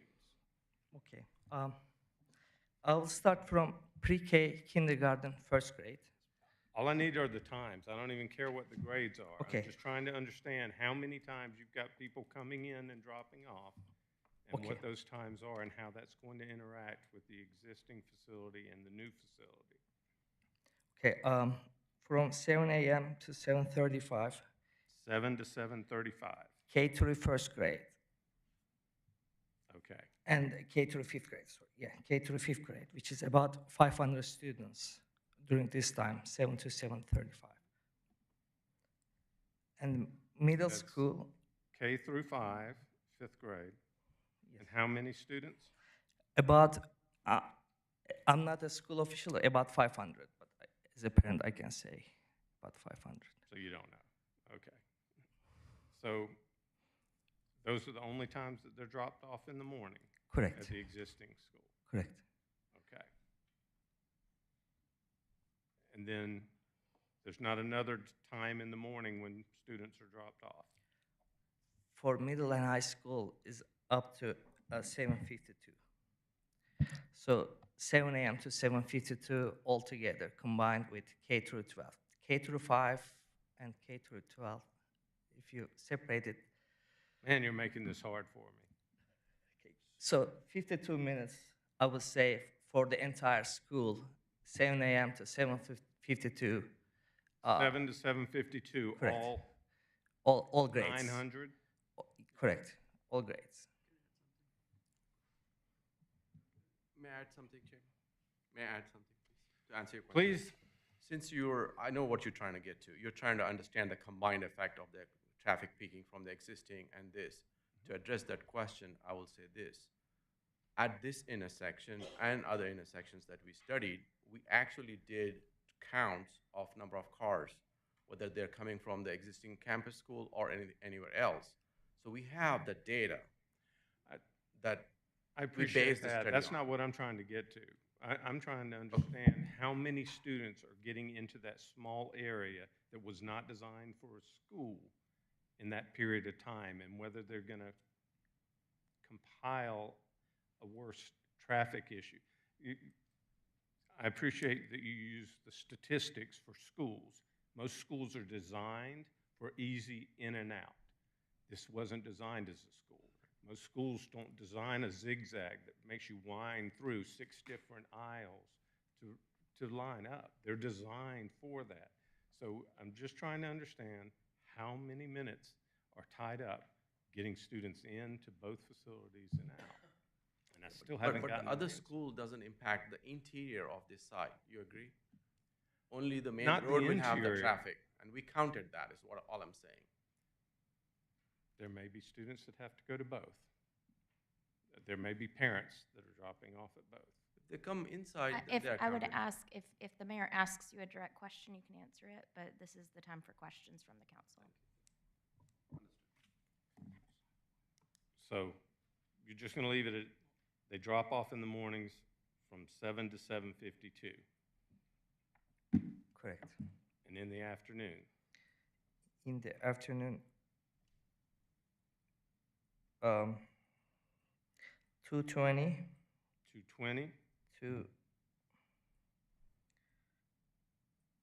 4:05.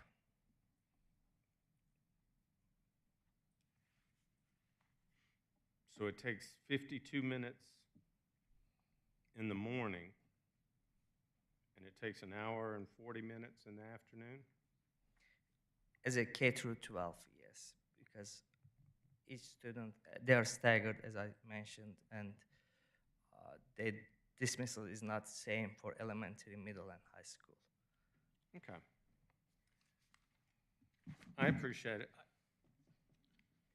To answer one of your questions about throughput, I texted the head of the school to ask about throughput, and he said that they process 10 cars in less than a minute. That's what they're doing right now.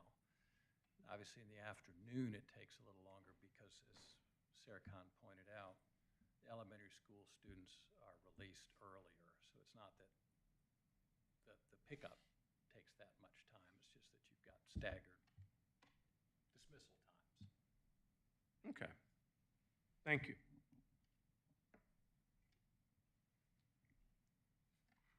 Ms. Shapiro, do we have any public comment cards in favor of this item? We do not, Mr. Mayor.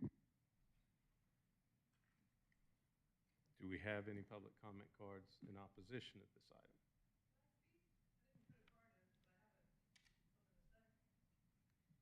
Are you wishing to speak in favor or against this?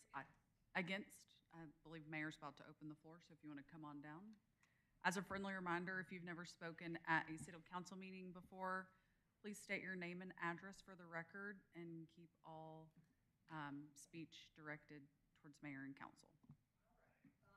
My name's Amy Hennig. If you wait until you get to the mic, please. Amy Hennig, 410 Briars Bend, Alpharetta. I'm actually a teacher. I was a teacher. I'm not teaching anymore. I taught at Abbott's Hill, so I thought I'd chime in. I'm here with my scout.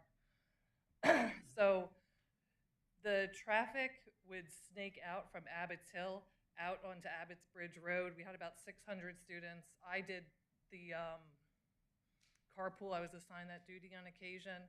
It's going to be a massive, it's not enough. But my main concern was not that, because I think you all tackled that.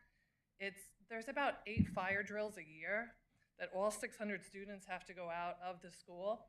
And we used to go out on the fields in the back. Abbott's Hill is huge, the hill in the front, and all over. So there's no room for 600 students. And that play area is very small and not very safe looking. And I'm not a big fan of schools in refurbished buildings, just as a citizen. I would say that that's like kind of tacky, not really like, I don't know. So I would just really look into that whole fire safety. That's my main concern. And I also just don't think if it's a refurb building for students, like fire, again, would be my concern. Getting that many kids out, how many doors? That's it. And Ms. Hennick, if you don't mind to share your address, please. 410 Briars Bend. Awesome, thank you so much. Thank you. Is there anyone else that would like to speak in opposition?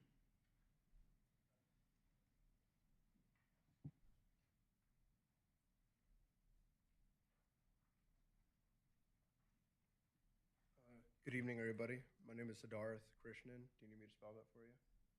If you wouldn't mind, that would be most Yeah, helpful. that's going to be Siddharth. Last name Krishnan, Krishnan. I'm a Master of Urban and Regional Planning student at the University of Florida. I'm actually here for a school assignment. And funny enough, I graduated from Fulton Science Academy Private School. So I might actually have some pretty useful information between the two. So first off, but that was like 4 or 5 years ago.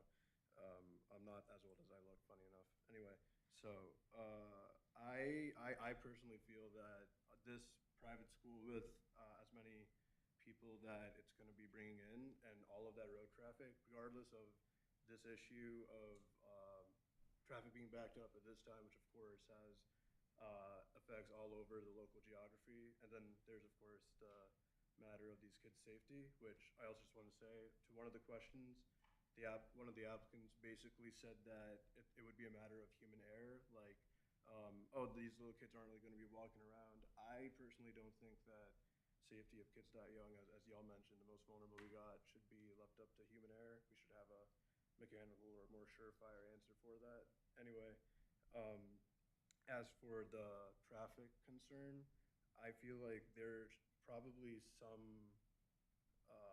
standing by which to necessitate that the school provide transportation options and or require parents to together sign up for like a carpool sheet. Now this could be organized by where these parents live. So like I actually did carpool to school a few times, and there were a few families like nearby to me.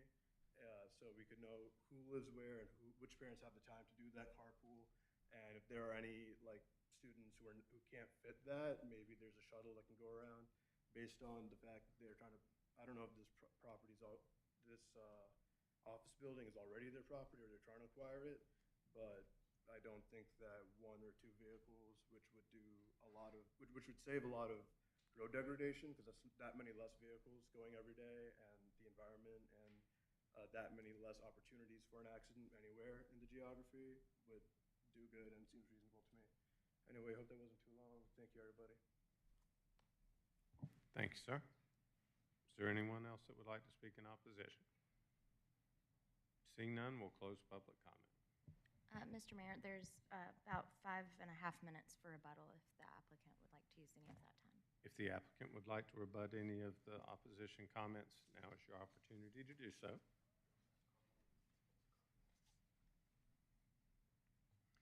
I think I mentioned previously they do have a structured carpooling program where they try to connect parents to carpool.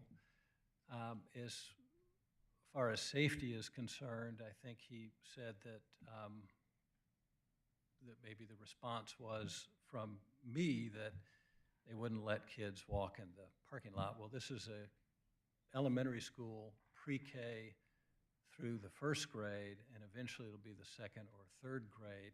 So the kids are monitored. They aren't allowed to wander out of the building unattended.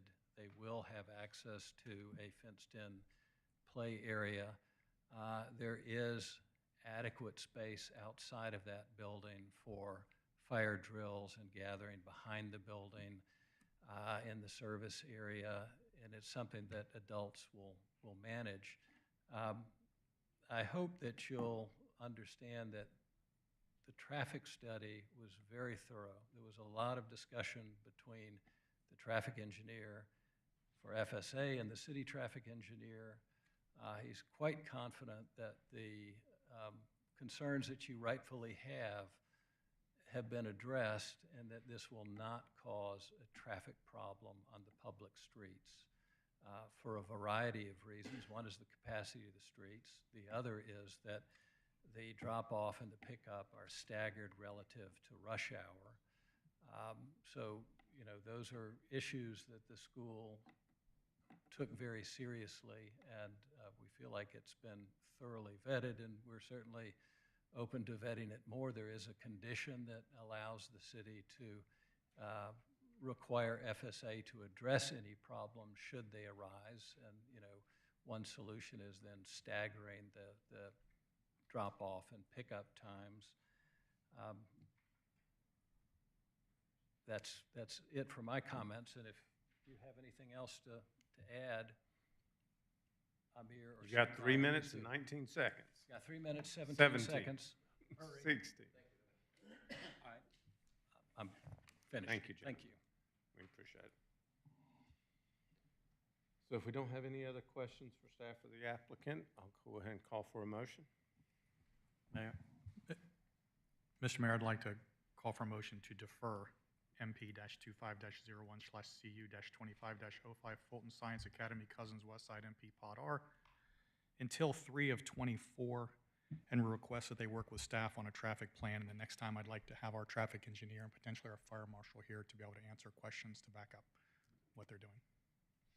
Before we call for a second, Ms. Swine, is deferral the best way to achieve this goal, or I know at other times we've used another I think I method? understand what he's saying, and the only question I'd ask for clarification on is if this is to have the opportunity for the public to address, considering the additional information. I think We that would be the best potentially have to practice. re-advertise as well, yes. Yes, okay, and I think we can meet advertising within that time period since he specified the 24th. So Okay. I'm comfortable with it. Thank you. We had a motion by Councilman Will. Do we have a second?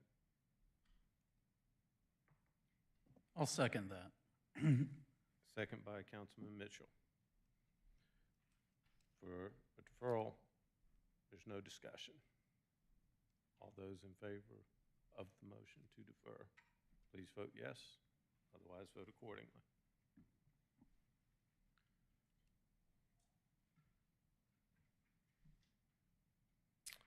The motion to defer passes 5-1. So gentlemen, hopefully we'll be able to get enough clarity and information to take this back up. Thank you.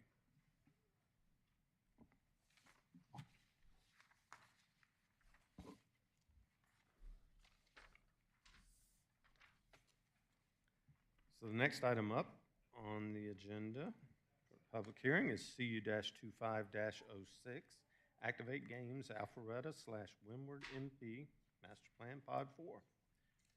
Director Cook, I believe you have the floor this time.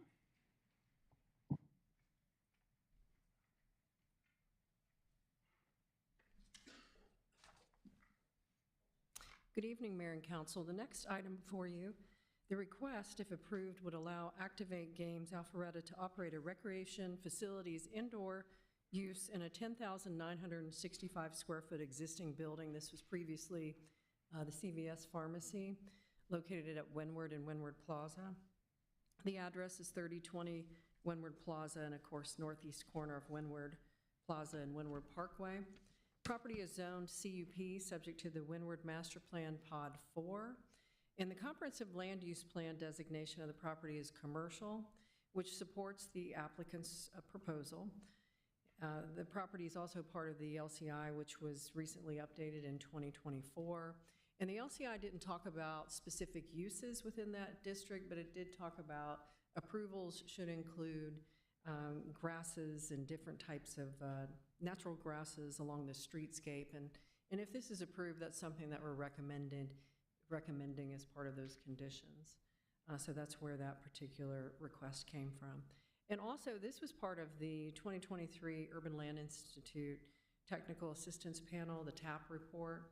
And as part of that report, they had a couple of different recommendations that said that developments within this area, and this plaza in particular, which includes the Windward Terraces, that there be some type of a placemaking or art program that is started. So those are some of the things that we're talking to ownership about what would placemaking and an art program look like going forward. So this is what the property looks like. We have looked at the CVS, the parking, and the parking is sufficient for the Activate Games, which is a new form of active entertainment gaming experience which blends fitness with replayable custom games. And the business offers interactive challenges, gaming options, and amenities that promote physical fitness and social interaction. And the closest location they have would be in Atlanta at 4540 Roswell Road, and they have several locations around the world. So some of the recommendations that we have include some updates to their property, updates to landscaping, just replacing dead or dying landscaping. Here's some pictures of what that looks like, as well as replacing the dumpster gates, just maintenance as part of that recommendation. And this item was actually heard at the Planning Commission that was on February 6th. We didn't have anybody that spoke in favor or against. And after consideration, and there was no public comments, the Planning Commission did recommend approval, subject to the staff recommended conditions. And if there's any questions, I'll be glad to try to answer those. Any questions for Director Cook on this item? Councilman Dorito. Director Cook, just one question. Is there going to be any sort of beverages or food as part of this concept? That's a good question. I do not know the answer to that. I'll have to have the applicant. Okay. But we did look at the parking as if it would be a restaurant entertainment use, and so there is sufficient parking. Okay, thank you. Any other questions? Thank you, Director Cook. Thank you. Would the applicant like to come forward?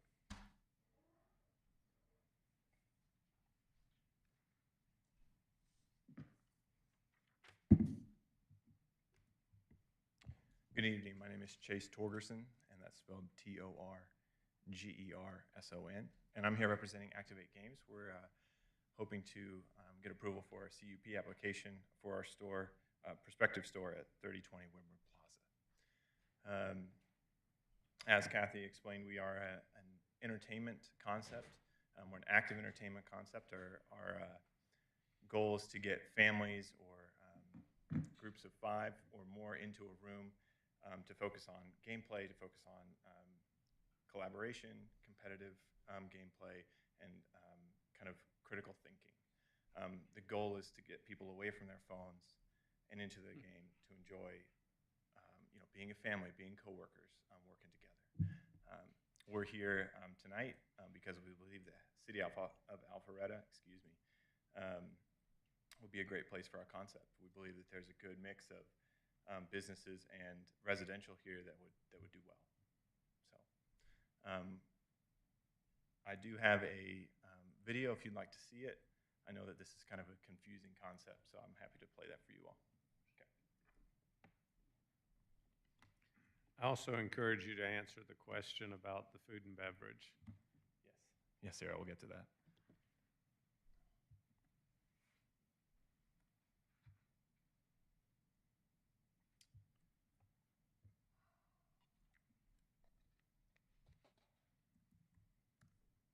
You'll have to excuse me, my computer's not playing nice today, so.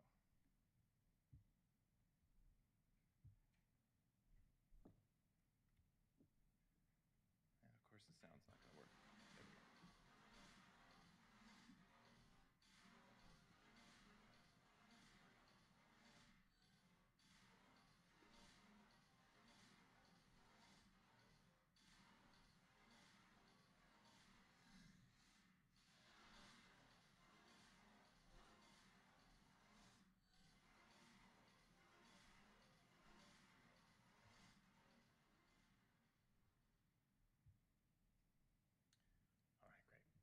So that's a quick video. To answer the food and beverage question, we do not sell or provide any kind of food or beverage at this location, other than a water fountain. We do allow we have a party room that allows people to bring groups in that, they can bring their own pizzas or cakes or however they want to do it, but we don't sell any kind of food or beverage. Okay. Councilman Mitchell. So, is this targeted toward teenagers and also team building for corporate? Yes. Our standard usage statistically across the nation is actually 20 to 30-year-olds. That's our largest player group. but we do see a fairly heavy mix of kind of teen to mid-50s. That's kind of our standard. Okay, so in that respect, how are you different than Dave and Buster's and the other one that we have? Oh, I'm sorry, excuse me. What would differentiate you from that? Yeah, so the difference there is that they are focused more on arcade games. So think about it, you know, Super Mario Brothers or, you know, kind of Nintendo-style games. Nintendo's pretty old, I realize, but you get the point. We're more of a active entertainment. So think about crossing fitness with, if you've ever seen a breakout room, or if you've ever gone to a breakout room, it's kind of a fast-paced breakout room.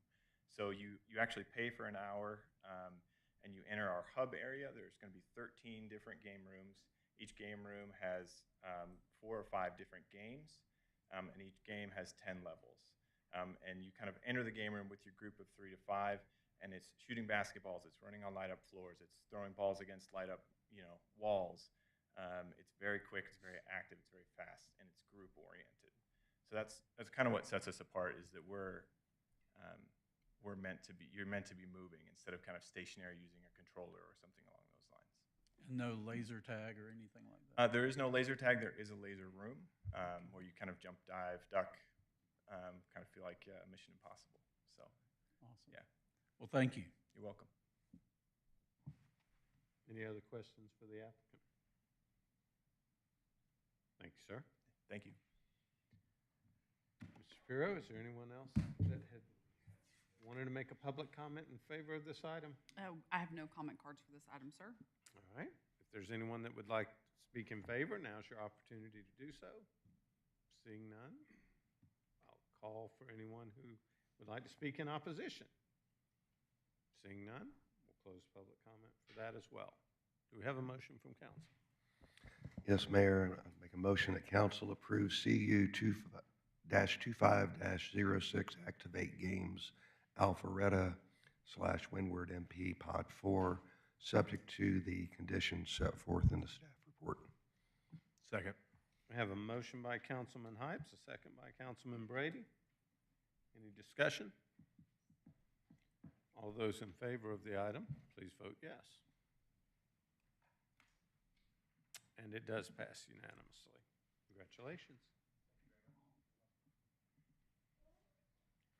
So the next item up on the public hearing for this evening is CLUP-24-05/Z-24-17/PH-24-20 Mayfair at Haynes Bridge. Mr. Whitman, you have the floor.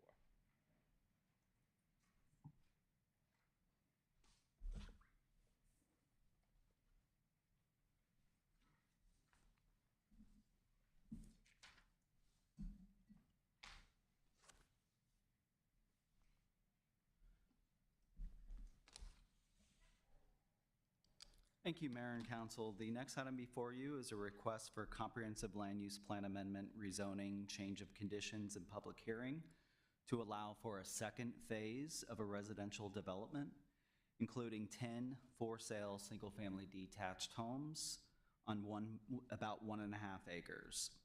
Phase 1 of this development was approved, and I have a copy of that real quick. This is phase 1 of the development. This was approved in 2021. This development included 10 single-family detached homes, 4 semi-detached homes or duplexes, and then 5 townhomes. And the acreage of this property is just over 2.8 acres. With this application, the applicant is requesting a comprehensive land use plan amendment from medium-density residential to downtown residential density. That would be on this portion of the property. This is phase 2. This is all phase 1. There's also a request to bring this property into the downtown overlay. Currently, this property is not included in the downtown overlay. And then a rezoning of that same property from O&I office institutional to downtown residential, DTR.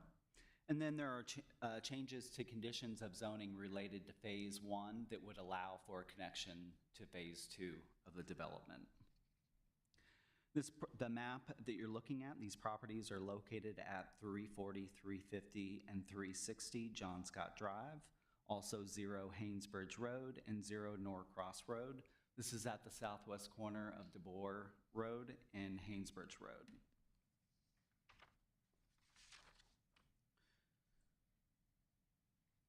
The second phase, again, this portion of the property here represents the second phase. That property is undeveloped property and it has frontage on Haynesbridge Road. And so this is phase 2 of the development here. This is the applicant's site plan. I'll show you a zoomed in version of phase 2, and you see 10 single-family detached homes. With the complete development, including phase 1, there would be a total of 27 detached homes. So again, there were a total of 19 units in a mix of detached homes, townhomes, and duplexes. The applicant has since changed these 19 units to 17 detached homes. So they've changed it to all detached homes in phase 1, and they've reduced the number of dwellings by 2 units. Go back to their site plan.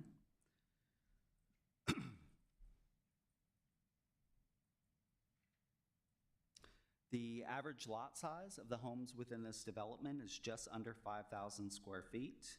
All the homes, the 10 homes here in phase 2, are rear loaded except for these 4 lots, which are side loaded garages. Access to the development will continue from John Scott. So within phase 1 would connect to phase 2 in this location here and just extend into this property. With this development, the Alpha Loop is being constructed by the applicant in exchange for impact fee credits along Haynesbridge Road. There would be a small gap. Just south of this development is the plastic surgery office, as well as the entrance to Vantage Point, which is a residential community. And then after that gap, it would pick up with the Brock-built Morrison Park, The Gathering. I'm sorry, I couldn't remember the name of it. The Gathering development, which is also developing the Alpha Loop along Haynesbridge Road.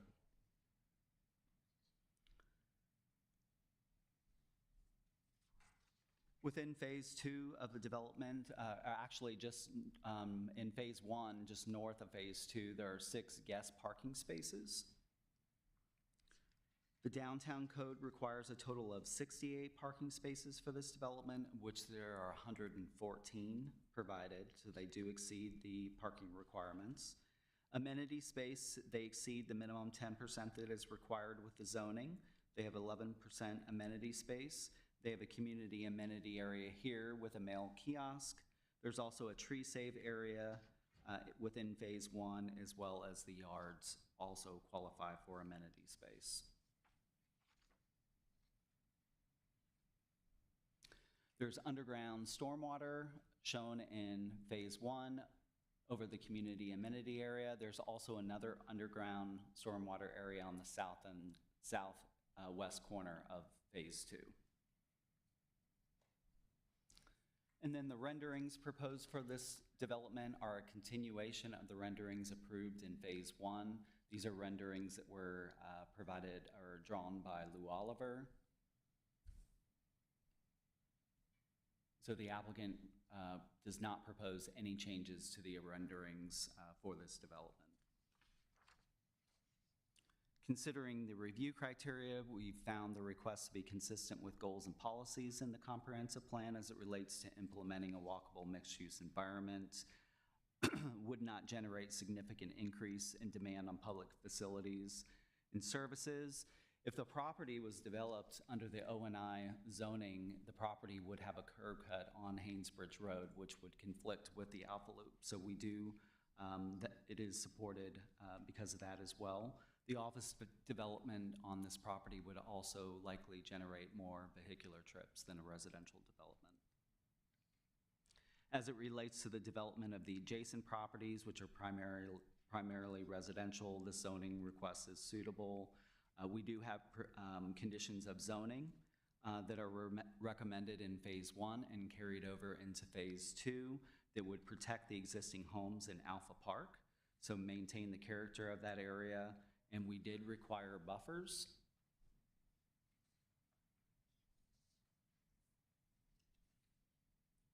Even though we do not, our code does not require buffers residential to residential, we did have the applicant provided a 10-foot buffer in Phase 1 that was continued into Phase 2, and then a 20-foot buffer is provided on the south end of the development.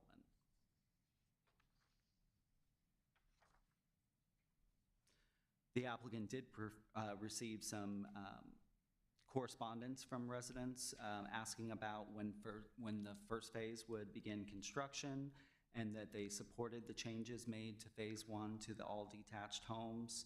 They received similar comments at the November 13th Community Zoning Information Meeting. Also comments about appreciating the Alpha Loop extension along Haynesbridge Road and liking the change to all detached homes.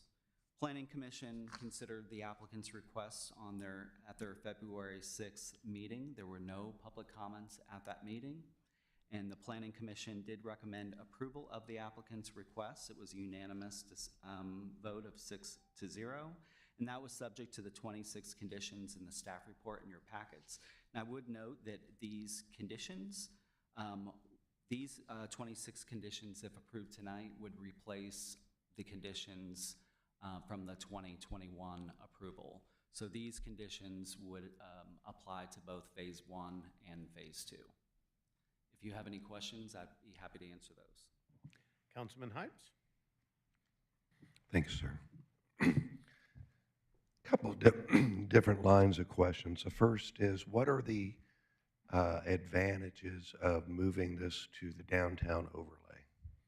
So by bringing just Phase 2 into the downtown overlay allows the applicant to request a change to the future land use to downtown residential density instead of high-density residential. There would have been an option either way.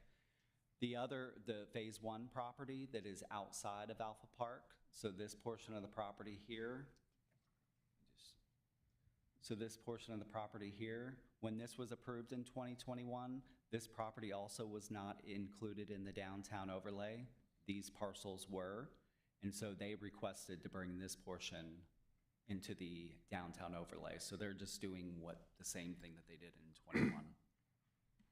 I realize there will always be an edge to a particular overlay or district, but at what point do we move so far down Haynesbridge or down Old Milton Parkway where it's no longer downtown? Yeah, I mean, I think in this particular case in 2021, when we were looking at this Phase 1, the fact that the downtown overlay didn't follow the road frontage here and kind of went between properties, we felt like that was a bit arbitrary, and so that's why we were supporting it. Plus, they had the developer at the time had accumulated these properties, assembled these properties, and brought them forward, and a portion of the property was in the downtown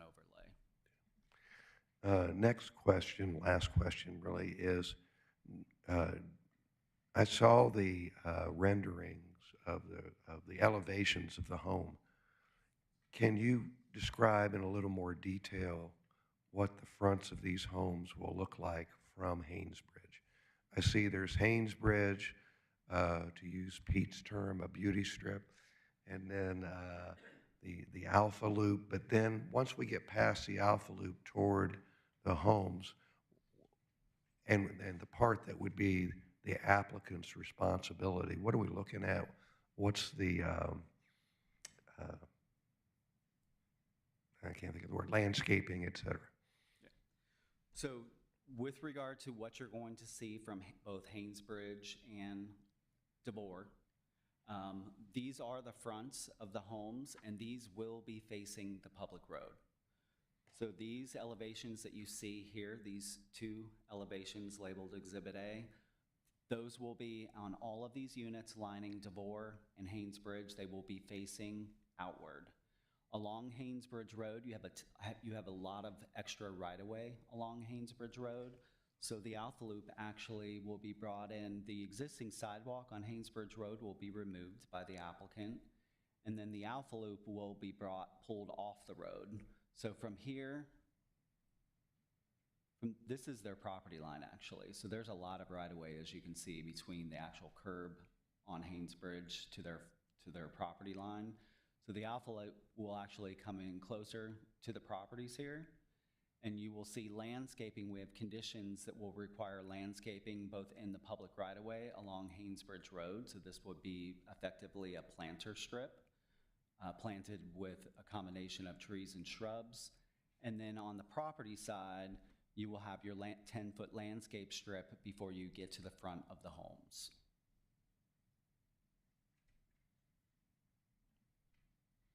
Is there any, I'm so sorry.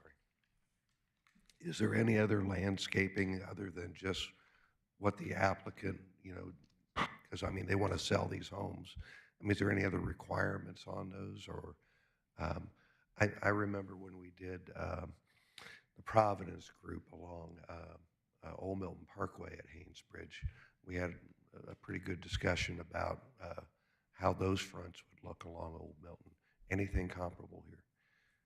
So you have your landscape strip, you have your streetscape requirements for landscaping, and then each lot has landscaping requirements for each lot. You have a tree or two, I believe, that will be required for tree density purposes. But again, these are outward facing elevations. You're not going to see garage doors from Haynesbridge or DeVore or from John Scott. Thank you. Councilman Mitchell. Thank you. Michael, given the fact that they are requesting the downtown overlay, why are we not applying the downtown design standards to these homes?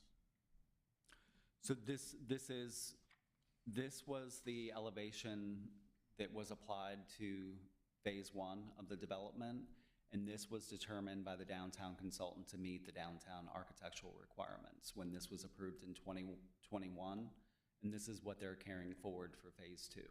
So are there only 4 designs that will be used on how many homes now? 20?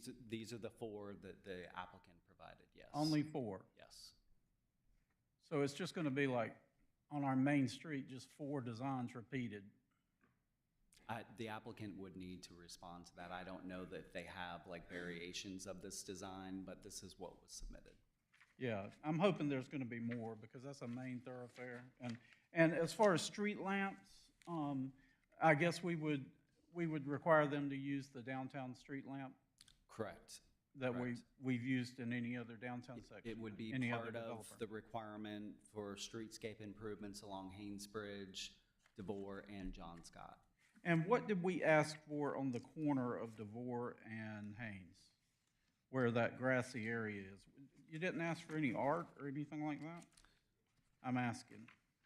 I believe that there is a Or a requirement. fountain? Give me 1 second, Councilman.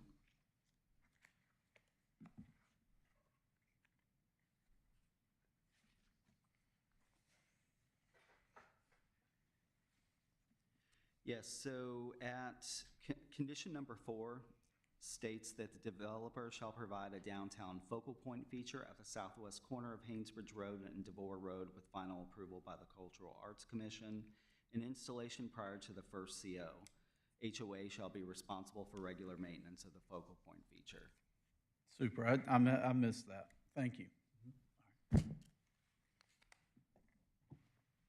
Any other questions for Mr. Whitman? Councilman Brady.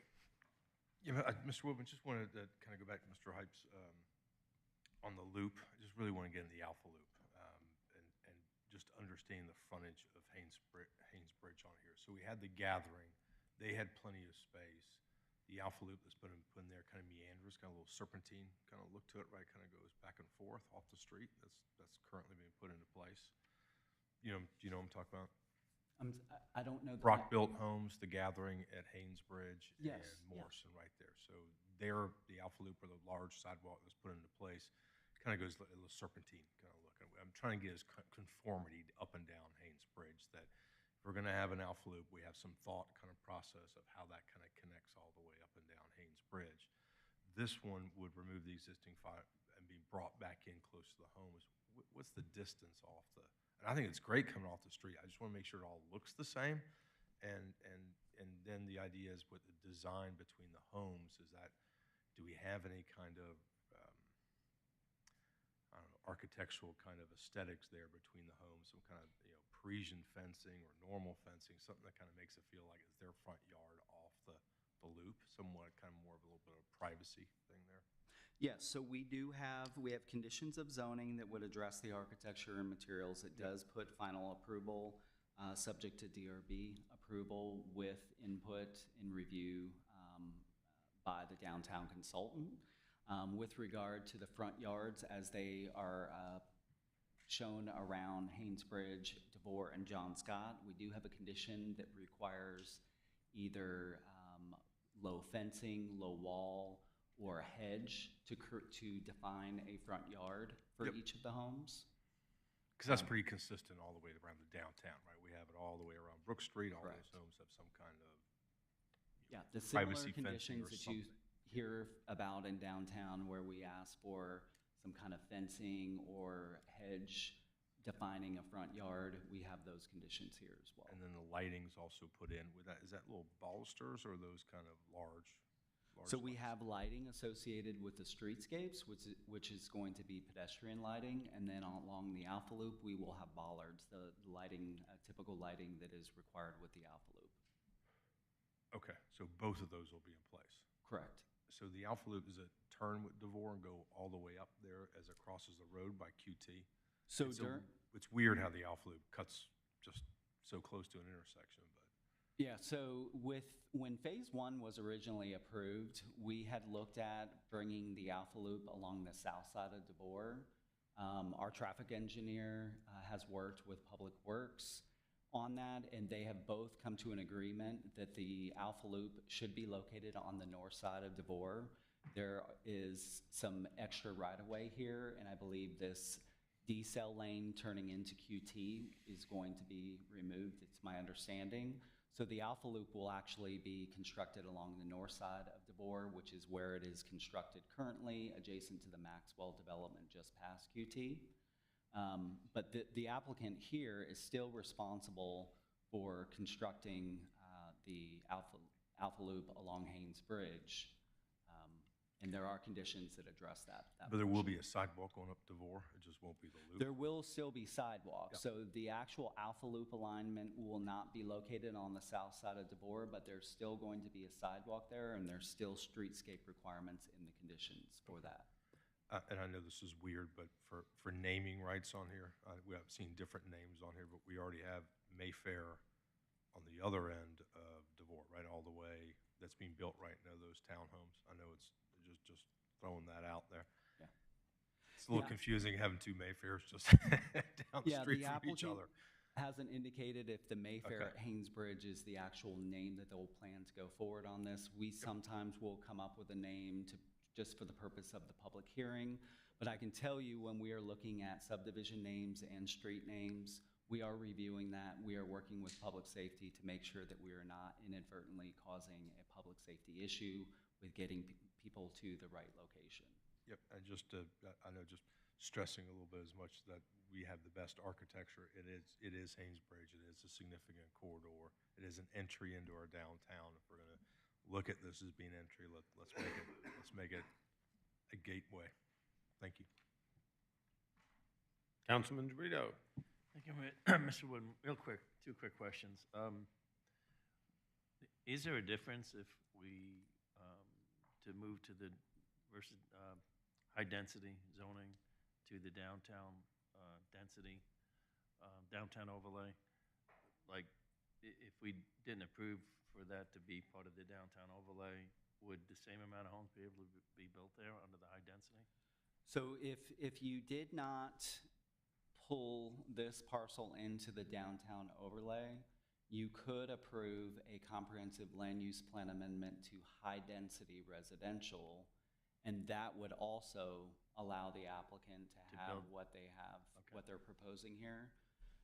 But again, the reason why we were supportive of including this parcel into the downtown overlay is that this piece was brought into the downtown overlay, and it would just be a continuation of that. What's the width of these homes? Because we're putting a lot of density in a very small acreage. So what, I forget what the phase one was, but do we know what the frontage, the width would be of these homes facing Haynesbridge? And what the distance between them, the average distance between them would be? I believe the code requires a minimum 10 feet between, they're showing anywhere from 11 to 12 feet between the homes. The homes,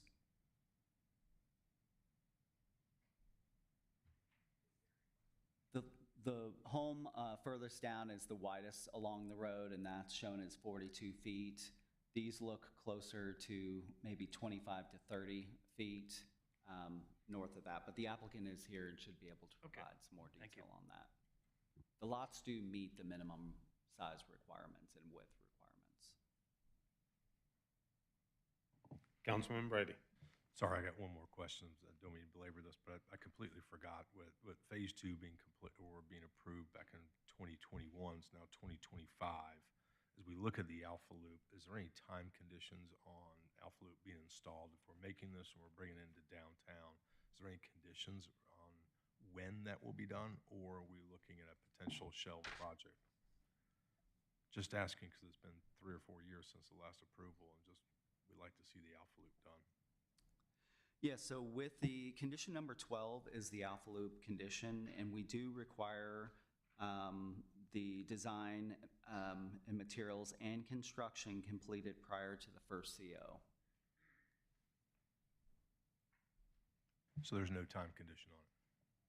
There's no time to ensure that the Alpha Loop gets built by the end of this year, per se, but there is a time commitment that the Alpha Loop has to be installed prior to a first CO, the first Thank home. you. And they are in land disturbance permit with the first phase. I believe they're very close to having their land disturbance permit issued in the phase one. Any other questions for Mr. Whitman? Well done, sir. Thank you. Would the applicant like to come forward at this time? Good evening. My name is Barry Dunlop. I'm with Paradigm Engineering. The address is 903 Bombay Lane in Roswell, Georgia, 30076. And once again, Michael, thank you very much for communicating the project. Once again, you did a fantastic job of describing our development. I was brought this project back end of last summer, and the original engineer and the original landscape architect were no longer part of this project. In fact, the project even changed. The developer was not the original developer. The new developer came to me and with this particular project. And the first thing we did is, and we were really concerned about phase one. That's what we first started looking at. And the first things I did is I took a stab at what it would take to remove or not have any townhome product and not have any duplex products and make it all single-family detached. And we did. We were able to do that successfully. We lost 2 units in doing that, but we thought that that was a good compromise in order to pick up all detached homes. Then we started to work on the engineering and submitted to Alpharetta for LDP.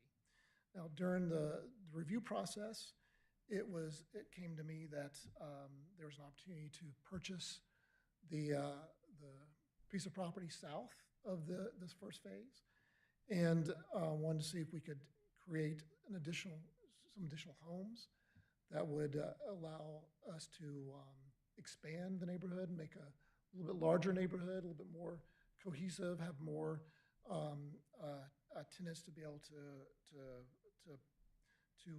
financially be involved with the HOA that's responsible for the Alpha Loop, and other elements that are in the property and outside the property. And so that's where we came up with the idea of expanding the neighborhood and giving another 10 single-family detached homes, so that it's a little bit more robust neighborhood and have the ability to I guess provide the amenities for more people, and to be able to handle the financial needs of the Alpha Loop that's been imposed on the first phase. I was not part of the original zoning of the first phase, just I inherited the project and have taken it from a concept of zoning to full engineering, and we are in the LDP process. We are very close to getting our LDP. We've made hopefully our final submittal back through the portal late last week, and at this point, all of the engineering reviewers had accepted what we had done. The only group that was still had some comments left was the arborist, and we've been able to address his comments, and so hopefully we'll see the LDP on this soon. So hopefully that will address your question of when will it start. The goal is to have the LDP. Actually, the goal is to have the LDP before the end of last year, but we've run into some issues with landscaping, which we've finally been able to address, and make sure that staff is satisfied with the way we're handling the landscaping for the project. There's been a lot of review on this project. The phase one is dealing with the Alpha Loop and making a entry point at DeVore and Haynes. It's going to be a rather nice entry point for the Alpha Loop. We know that's a very important section of the loop, and one of the reasons why we brought the Alpha Loop away from the road, because if you remember if you've driven by the site, there is quite a bit of topography difference between where Haynes Bridge is and the property, and so we felt like that by pulling the Alpha Loop further from Haynes Bridge and bringing it down towards the residential properties, that it would feel a little bit more intimate in being able to walk down that section of the loop and not be walking by cars going at high speeds. And staff agreed, and it's become a really nice design. So the intent of this particular design is from a hydrology standpoint. Phase one has its own detention system and water quality system, and phase two will have its own detention and water quality system. The idea was that we wanted to be able to start phase one while phase two was under rezoning, and then hopefully now with the LDP coming soon, we'll be able to start phase one while we design and do the engineering for phase two. So they basically can stand on their own, but phase two will just be a continuation of the development of phase one. Let's see. Just to reiterate a couple of other things that were brought up with some of your questions. We do need to go through the DRB process for both phase one and phase two. There'll be more scrutiny on the homes and the materials and the look of the homes through that DRB process. It's a fairly lengthy process, and we expect to that not just the 4 examples that we had from the renderings, that there'll definitely be more robust renderings for basically all sides of the buildings, as well as just the ones at front Haynes Bridge. And so we expect that to start that process very soon.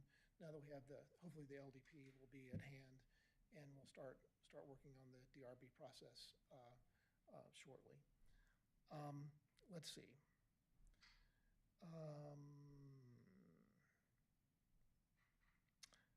I think that sounds about it. Did you have anything that you want to say?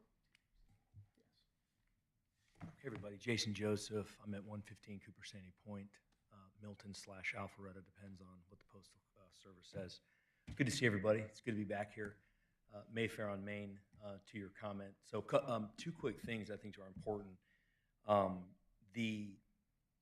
the reason why Phase 2 actually evolved, the topo situation on Phase 1 and the civil/site development costs associated with it began to grow, and we found that we actually had a sewer tie-in on or where the current Phase 2 location is. And just so happens that the owner of that property is one of my business partners.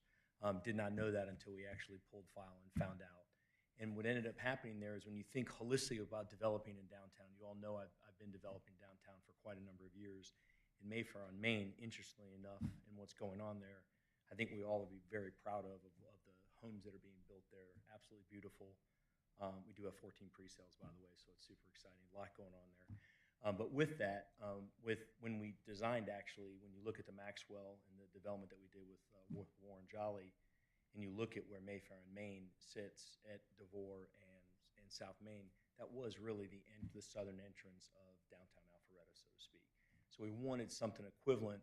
When we looked over on the other side of DeVore, entering into Haynes Bridge, we saw this interesting opportunity to really take what Mohan and Alcovy had done in 2021 and really create something spectacular for what Brockville has done at the Gathering. And the reason why we thought that Phase 2, not just doing a sewer tie-in, but an opportunity to extend, was although there still is a small gap where you look at where the plastic surgery center is or the surgery center that's there, that gap that sits there would be quote-unquote, hopefully all that remains to then connect down at the Gathering. And so that was really the idea of being able to pull that in. And we said to the existing owner, hey, there's a really unique opportunity of building some really high-end, high-quality, and what we had to go through with DRB for Mayfair and Main. I think you'll see the product, the types of things that the downtown actually overlay gave more jurisdiction. It's one of the other pieces, which was how do we create commonality? Because the reality of it is we could not, let's say we did them two separate independent developments, what could be built, let's use those 10 homes as an example, if they're not subject to DRB and other related pieces. You got 43 seconds. Excuse me? You got 43 seconds. Oh, 43? I'm done. Nice to see everybody. So that's good. I tend to drag on. Any questions? I guess we'll go. Councilman Drita, do you have any questions for the applicant? Yes. Good to see you, Mr. Joseph. Hey. Just quickly, the elevations. Yes, sir. I know it was talked about earlier, 2 to 4, I guess. When I looked at the picture, it looked like 2, and then I thought the bottom 2 was side views of the same elevation. So you get more than. Well, ultimately, what will happen is the floor plans will generally have anywhere between 4 to 8 floor plans. And if you look, when you have side entry versus rear entry, et cetera, and then ultimately there'll be elevations. And very similar to what we did with Mayfair and Main, we had an inspiration that was created as part of the rezoning. Then we went to DRB. They ended up laying out specifically what between the detached homes and the townhomes, what types of elevations were required. There's basically 4 floor plans within the townhomes, 2 floor plans for the single-family detached, but yet you'll see some differences across, and the DRB will ultimately end up imposing Are they whatever 3 level? it may be. Excuse me? Are they 3 level? The idea is to have 3 level homes. Depends on I would topo. think by the square footage they might have to. I actually believe that no, they'll be 2-story, and we may on the backside have a few 3-story depending on the topo. Yes, sir. And just what is the? I know last time we approved Phase 1, it was a couple of years, 2, 3 years ago. Yeah. What's the price point? Do you think? Obviously, that's going to change. This is by the time public you- record. Average. I mean, No. Single-family detached homes in Phase 1 will be estimated somewhere between 1.75 and 1.95 million for the detached home, and that will follow suit into Phase 2. Was there ever any thought in the discussion of the design of these homes of going up an extra, coming back before us in the future, and on some of them going up an extra level? Because it seems that in that area, we've had those requests from other developers, and I just wonder if I think that's under this by something right, you've we had- can go 3 stories for that. I don't believe we can go any higher without coming back. Right, but On is site. there any thoughts that you might consider coming back to ask for that? No, not for additional height, no, sir. Okay, thank you. Yes, sir. Councilman Mitchell. All right. I'm afraid. Here we go. I'm going to drill Okay. you hard. All right. Are you open to, because if we send it to DRB without a solidifying how many designs you're going to put there, it is open to interpretation. So are you open to doing at least 8 designs 8 elevations? 8 elevations. It's the, Sure. it's the main entrance into our city. Yep. And just changing the paint color or the, and also I want to know how much brick and stone will be on these? I couldn't tell you that right now. Oh, take a jab. I'm open to, I mean, there'll obviously be brick and or stone included in it, along with some other cementitious material. So I honestly don't know that answer right there. But I could commit to 8 unique elevations. Okay, so you're fine with a condition that states 8? We have 26, 27 At least would be 8. great. Yes, All sir. right, all right. And, all right, I appreciate it. Yes, sir. Any other questions for the applicant? Thank you, sir. Good, thank you. Ms. Shapiro, is there anyone else that wants to comment in favor of this item for 35 seconds? I have no public comment cards, sir. However, if you'd like to come forward, now's your chance. Seeing none, we'll close public comment in favor. Do we have anyone that would like to speak in opposition? Seeing none, we'll close public comment. Do we have a motion from council? Yes, Mayor.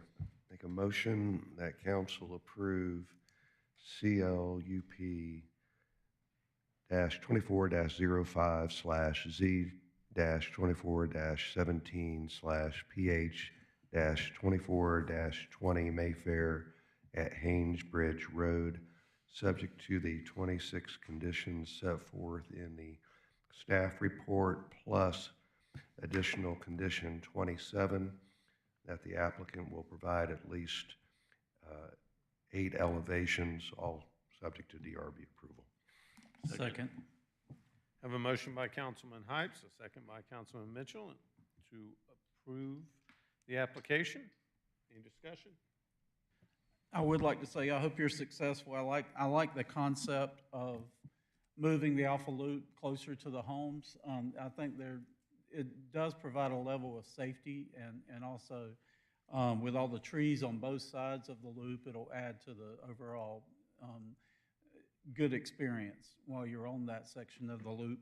I would encourage you to use a lot of brick and stones. It seems like every development that does that, they're the first home, the stone ones are the first ones to sell. So, and it looks great long-term for our city, and Jimmy's making me say this. So that being said, I'm finished. Any other discussion? All those in favor of the motion to approve as outlined by Councilman Hypes, please vote yes, otherwise vote accordingly. And it does pass unanimously. Congratulations. So that'll wrap up the public hearing portion of tonight's meeting. We'll move on to new business. First item under new business is the memorandum of understanding with Johns Creek and the City of Alpharetta Parks renewal. Director Rogers, you have the floor. Good evening, Mayor, Council. As always, it's a pleasure to be with you here tonight. We're seeking approval tonight for the renewal of the memorandum of understanding between the City of Alpharetta and the City of Johns Creek for Parks Without Borders. This particular memorandum of understanding allows residents in Alpharetta and Johns Creek to play in the other cities' sports at a resident fee. That is the sports of baseball, soccer, lacrosse, and soccer. Softball, baseball, soccer, and lacrosse. I should have looked at my notes, sorry. And this is a renewal. I think this will be the 3rd or 4th year with this particular memorandum of understanding. We have on the east side, there are parks that are in Alpharetta that are on Johns Creek border, and Johns Creek actually has a park that is within our borders, but it's their city. So this just allows the residents in the 2 cities to play the sport of their choice in that city or closer to their homes. The only the exception to that is that Johns Creek does not offer softball, and the City of Alpharetta doesn't own lacrosse. But we offer softball, and they offer lacrosse. So it's a reciprocal agreement. They are, Johns Creek Mayor and council are looking at this as well tonight on their agenda. I'll be glad to answer any questions you may have about this MOU. Any questions for Director Rogers? Thank you, sir. Thank you. Ms. Shapiro, do we have any public comment cards? We do not, Mr. Mayor. However, if anyone wants to come speak about this memorandum of understanding, now's your chance. Seeing no one come forward, we'll close public comment. Do I have a motion from council? Yes, Mayor, I make a motion that council approve the renewal of the Parks Without Borders Memorandum of Understanding between City of Alpharetta and City of Johns Creek to allow residents and employees access to each city's softball, baseball, soccer, and lacrosse programs and facilities at the respective city's resident rate, and permit the mayor to execute all necessary documents. Second. We have a motion by Councilman Hypes, a second by Councilman Dorito. Any discussion? All those in favor of the motion, please vote yes, otherwise vote accordingly. And it does pass unanimously. So we'll move on to the next item under new business, which is the request for proposals 25-105, park wayfinding and general signage. Once again, Director Rogers, you have the floor. You know, we're asking for approval of the contract for the RFP for parks wayfinding and general signage as for a full-service sign vendor to produce, construct, and install park signage specified by the city. We, a few years ago, developed this proposal. It was by far the most cost-effective vendor at the time to do this particular contract. We have done a good job in putting up wayfinding signs throughout the city for our parks, within our parks, and specifically on our greenway. I think that's where it's been noticed the most, is the wayfinding that we've done on the greenway. So this, we put out an RFP for the contract because the time ran out. We had 3 companies that answered that RFP. The group that we're asking for approval is Sinorama of Roswell. They were by far the most, they had the highest rating of all of the 3, as well as the lowest price of the 3. And we're excited about this particular possibility as we're looking for the Alpha Loop and the wayfinding signage. This would be a big help as we're trying to put those signs up to keep them consistent, as well as being cost effective on this. Be glad to answer any questions you may have about this particular RFP. Hey, Morgan, real quick. So I see down here in the pricing, $97,791.80, but the actual motion doesn't have anything attached to it. So can I assume that that is a example of a wide variety of signs that they may provide for us? Right.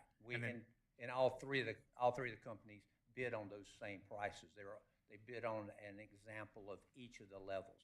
And what we'll do is it'll always be based on funding as to what we decide to put up. So does that we're not lock in? asking for approval. That would be part of the operating or the capital. Or in some cases, like a foundation, a good example is the Greenway signage was a partnership between the city and the CVB, and they paid half of that price. So we can't nail down a price, but it was very competitive for the price. So does that mean that this particular sign, which is 1x2, costs $800, and that's the price for that sign everywhere we're going to put it for the next year? Absolutely, for the next 5 years, yeah. And so we don't need to get pricing approved for signs based on this? Absolutely. We know what it's going to cost per sign? We know what it's going to cost. Thank you. Absolutely. Any other questions for Director Rogers? Thank you, sir. All right, thank you. Ms. Shapiro, any public comment cards? We have none, Mr. Mayor. However, if you'd like to come forward and speak on this item, now's your chance. Seeing none, close public comment. Do I have a motion from council? Yes, Mayor, I make a motion that council award a contract for RFP 25-105 to Roswell Signs LLC, DBA Sinorama, and authorize the mayor to execute all necessary documents. I have a motion by Councilman Heights, a second by Councilman Will. Any discussion? All those in favor, please vote yes. And it does pass unanimously. Thank you, Director Rogers. Next item up, ordinance for the fiscal year 2025 mid-year budget amendment. This is the second reading, so if Ms. Eswine will please do the reading. An ordinance by the Mayor and Council of the City of Alpharetta, Georgia, to adopt a fiscal 2025 budget amendment for certain funds of the City of Alpharetta, Georgia, appropriating the amounts shown in each budget as expenditures, adopting the item of revenue anticipation, prohibiting expenditures to exceed appropriations, and prohibiting expenditures to exceed actual funding available. Thank you very much. Director Harris. Good evening, Mayor and Council. There's been no changes to this item since first reading. Do we have any questions for Director Harris? Thanks, sir. Ms. Shapiro, do we have any public comment cards? There are no public comment cards, sir. However, if you'd like to come forward and speak on this budget amendment, now is your chance. Seeing no one, we'll close public comment. Do I have a motion from council? Yes, Mr. Mayor, I'd like to make a motion to approve the fiscal year 2025 mid-year budget amendment, second reading.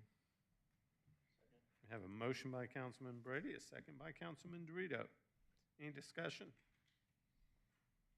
All those in favor, please vote yes. And it does pass unanimously, so we'll move on to the final new business portion, and that is the contract approval for the Right Site Telehealth for Fire. Director Robinson, if you could please give us a presentation, we'd appreciate that. Good evening, Mayor and Council. Yes, we are asking for your approval tonight to enter into a contract with Right Site Health, PLLC. Number one, it is free. There is no cost to the city. Number two, this has become a common tool in the metro area as well as throughout the country that can help us enhance the quality of life of our citizens. And I'll give you just a little brief scenario. You can imagine us responding to a call, or our community paramedicine especially, if one of their folks goes out and comes across a patient that maybe is having some pain in their foot, let's say, but it's not something after a medical assessment that requires a trip to the hospital. Our team will work with them to give them the option of using this, which they can contact them through the phone, get a patient advocate on, a doctor can potentially prescribe something, they can set up transportation if that's an issue. So it's just another tool that we can give our citizens an opportunity to not have to go to the hospital. Now, if they insist on going to the hospital, then we'll still make that happen as always. That is always our option. But after an assessment, if we don't feel like that they've met the criteria that needs to be transported, then they have this option to connect with telehealth. Many of you are probably familiar with telehealth. A lot of us use that now for minor issues when we're sick, and so it's similar to that. And it's, again, no cost to us. And by the way, if there's a situation where the patient doesn't have insurance, Medicare, there's financial problems, it can also be free to the patient as well. So it's just another great tool to give our citizens an opportunity to get some care they need in a more efficient way, and possibly also, secondarily, it prevents us from having to respond to calls quite as much. And AMR, our ambulance provider, is very much on board with this as well. Thank you, sir. Any questions? Councilman Will first, then Councilman Hypes.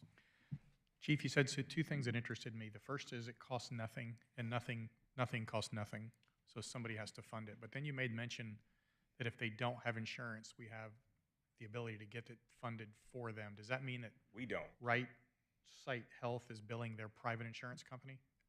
That's completely on them. We never pay a dime, and my understanding is, I don't know their business model, thoroughly, obviously, but my understanding is they do make enough off insurance that if there are situations where there's an indigent patient, they are able to help cover some services with that. But regardless, we never pay, we never get involved in that. That's between the patient and Right Site. Thank you. Director Robinson, if we get a call and somebody goes out and it's a telehealth call, is that still going to be a call for service? We won't get a call from telehealth. If we get a call and we respond and then telehealth. Oh, it's still a call for service. I mean, if we show up initially for a call but end up getting them connected with the telehealth service, yes, sir, it would still be a call for service if we have to initially respond. But hopefully it would maybe diminish future calls for service if they are able to utilize this tool. And certainly less time-consuming calls if you had to transport. But where I was going with that is if it gets baked into some of the folks who call for things, if we have the ability with calls for service to see if there's actually an uptick where, I can have David Allen come out and see me and we'll do a telehealth thing, but I don't have to.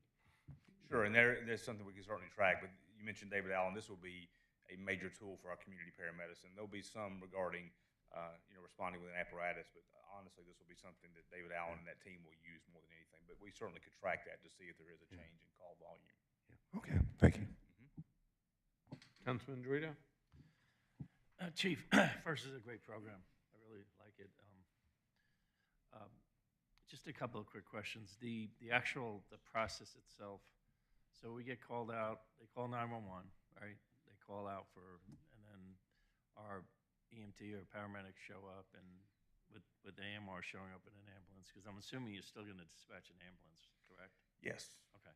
So they make a determination whether it be the EMTs on the ambulance or the fire department says, hey, it could be treated without going to the hospital. We would report that. Is there something that I'll call the patient signs to agree to not get transported? Well, Or is there's there a typical process for that regardless, but as far as with this particular tool, again, we make the we offer it as a potential service for them. We will get them connected on the phone with a patient advocate, and then we're out of it at that point. And like I said, if they insist on wanting to still be transported to get, say, a doctor in an ER, then we'll certainly make that happen. But the only time we'll typically see a patient sign something is if we believe they need to go and they refuse to go, then we'll have a refusal signature. But beyond that, we would not. Will you, I'm assuming you're going to train however they write their reports when there's a situation where it gets transferred to right site, that there'll be some code or something in the report. It'll be that notated, says yes. That would you'll know, very much. so we'll be able to say within a year of the program, you'll be able to say, hey, we had this many. Absolutely. All right, good. We will track that specifically. And then this is maybe more for Ms. Eswine from a legal standpoint. I know in the contract that's in our packet here, there's an indemnification clause that has both parties agree to be indemnified for and hold harmless and all that good stuff. Should there be something, I'm just thinking of hopefully the rare situation where a patient or someone calls 911 and they decide to go to right site and not get transported to a hospital. Let's just say something happens between that time, right? Or overnight, and then right away they said, well, they should have taken the person to a hospital. What protections can we put in this contract that because I think the way it's written now, we still have potential liability, right? As far as There are a number of protections that the government has in those situations. We have certain immunities that we would rely on if those kinds of situations come up. It's well documented in case law that when we have emergency providers reaching out and responding to calls that we have a certain level of immunity. Now, that can be overcome. I don't necessarily think that there needs to be anything added to this agreement, however. That's all I needed to hear. I can Thank you. certainly talk with the chief about ongoing issues, but I want to protect our public safety folks too from being challenged after the fact, you know what I'm saying? So. And our office did review this agreement and signed off on it. Thank you. Any other questions? Thanks, sir. Ms. Shapiro? We have no public comment cards, sir. However, if you're still here and you'd like to come forward and speak, now's your chance. Seeing none, we'll close public comment. Do I have a motion from council on this item? Yes, Mayor, I'd like to make a motion to approve a contract with Right Site Health Physicians, PLLC, to provide telehealth EMS services for Alpharetta Fire and DMS, and authorize the mayor to execute all necessary documents. Second. Have a motion by Councilman Will, a second by Councilman Mitchell. That is to approve the item as outlined in the motion by Councilman Will. Any discussion? Thank you, Director Robinson. Appreciate you always looking forward ways to help our residents and citizens. All those in favor, please vote yes. Otherwise, vote no. And it does pass unanimously. So that will wrap up the new business portion of tonight's meeting, and we'll move on to public comment for anyone who is here. Ms. Shapiro, do we have any public comment cards? We do, Mr. Mayor. We have a few this evening. If you are also interested in speaking and have not filled out a comment card, you can turn one in now. So I'm calling these in the order in which they were received.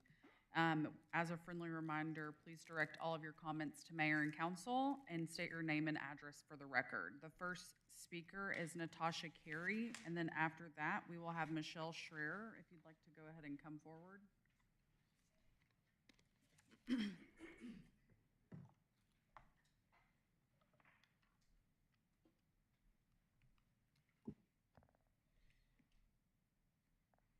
Good evening. My name is Natasha Carey, and my address is 11890 Wexford Club Drive in Roswell.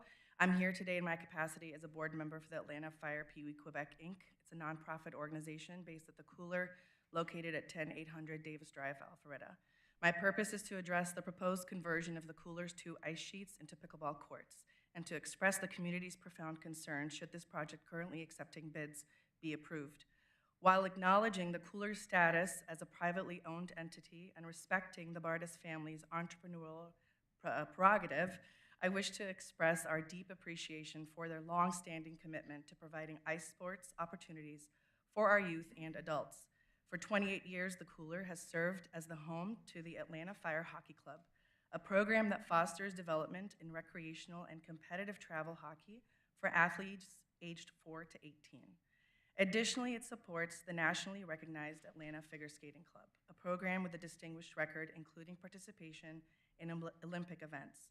Our 14U, 16U, and 18U teams consistently compete at a national level, with our 14U team notably winning the national championship 2 years ago. Furthermore, for the past 23 years, the Atlanta Fire Hockey Club has proudly represented Alpharetta and Georgia at the International Pee Wee Quebec tournament, from which I returned this past Saturday. Having witnessed my own children benefit from the Atlanta Fire Hockey Club for 7 years, I can attest to the community's surprise and admiration for the robust youth hockey programs available in our region.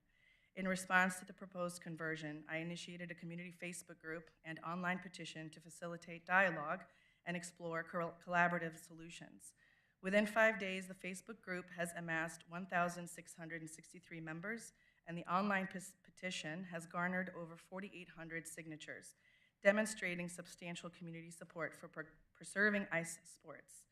With hockey tryouts scheduled in 2 months, the closure of the Cooler would significantly displace numerous young athletes. We urgently request that the Cooler remain operational through the end of April to accommodate these tryouts and resume ice availability by August for the start of the season. Given the potential arrival of an NHL franchise in our area, the timing of this conversion seems particularly inopportune. We believe this is a time for expansion, not reduction, of ice sports facilities. I seek to explore potential avenues for city assistance or alternative solutions to extend the Cooler's ice operations, thereby providing time for the development of additional ice rinks. Specifically, the former roller hockey rink at Union Hill, located at 1590 Little Pine Trail, presents a potential site for a new ice sheet, contingent upon its availability. This could represent a valuable opportunity for the city of Alpharetta to support youth hockey, figure skating, and recreational ice activities. Thank you for your time and consideration. I just want to commend you for nailing that right to the second. You used all 3 minutes. I don't think I've ever seen anybody actually finish on the, so congratulations. Thank you. Please. My name is Michelle Scherer. I live at 145 Parkside Close, Alpharetta, 30022. I'm talking about the same thing. I just want to say a few different things. We have 7 sheets of ice in the greater Atlanta area, and 2 of them are in Alpharetta. How far are the other ones? There's a Sandy Springs, there's Duluth, there's Cumming, and there's Marietta. So that's quite a drive if you wanted to go to another sheet of ice. A reduction by changing the Cooler to pickleball, this would reduce the whole hockey, ice skating, adult hockey community's ice availability by 28%. My own family has been going to the Cooler 3 to 4 times a week for the last 10 years. My son started at age 4, and now he's 14. He was able to participate in the Pee Wee Quebec team and represent Georgia. It was the highlight of his life, and honestly of our whole family. It was amazing. The youth in Alpharetta really depend on the Cooler. Just not only hockey, it's also the ice skating community. There's the adult leagues also, but Especially, I just want to address teenagers. They really do utilize the public skate. If you ever go, it is full every time. And you know, in Avalon over the holidays when we have the ice skating rinks, the thing is full the whole time. It just shows you that this permanent ice fixture is also full. The youth could be going somewhere else to hang out, right? But this is a really positive place for them to go and be every weekend, and they utilize it. I just also want to talk about Atlanta Fire a little bit, and that's the hockey club that is housed at the cooler. They are #1 in the state. It is the #1 hockey team. Every one of those rinks I mentioned before have their own hockey programs, but the one in Alpharetta is #1 in ages 13-14, 15-16, and 17-18. And they go and they represent Alpharetta in national tournaments. We are representing Georgia.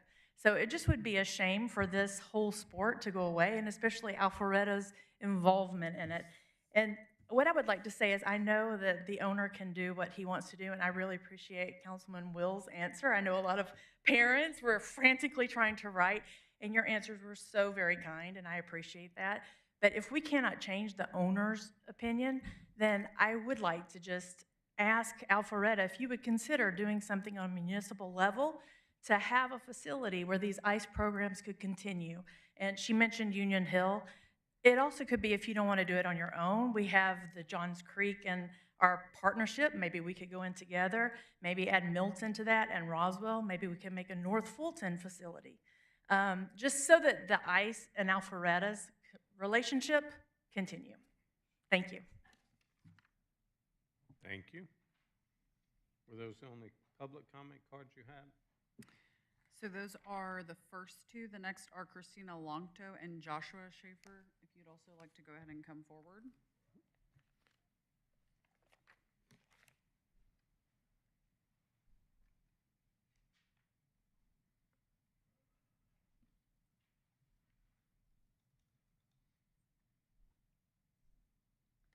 Hello, my name's Christina Longto, and I'm a voter and a mom here in Alpharetta. My husband and I have 5 children who figure skate and play hockey, and I'm here to object to the planned shutdown of the only ice skating rink in Alpharetta called the Cooler. This ice skating rink has been in existence here for 28 years. It appears to be in the process of being shut down by the owner, with no opportunity for input from the affected families, local community, no reasonable notice, no transparency, and no public hearings.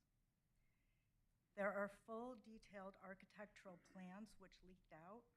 This shows that the opportunity was there to notify us, so we could have begun making other long-term plans for a new ice skating rink in Alpharetta.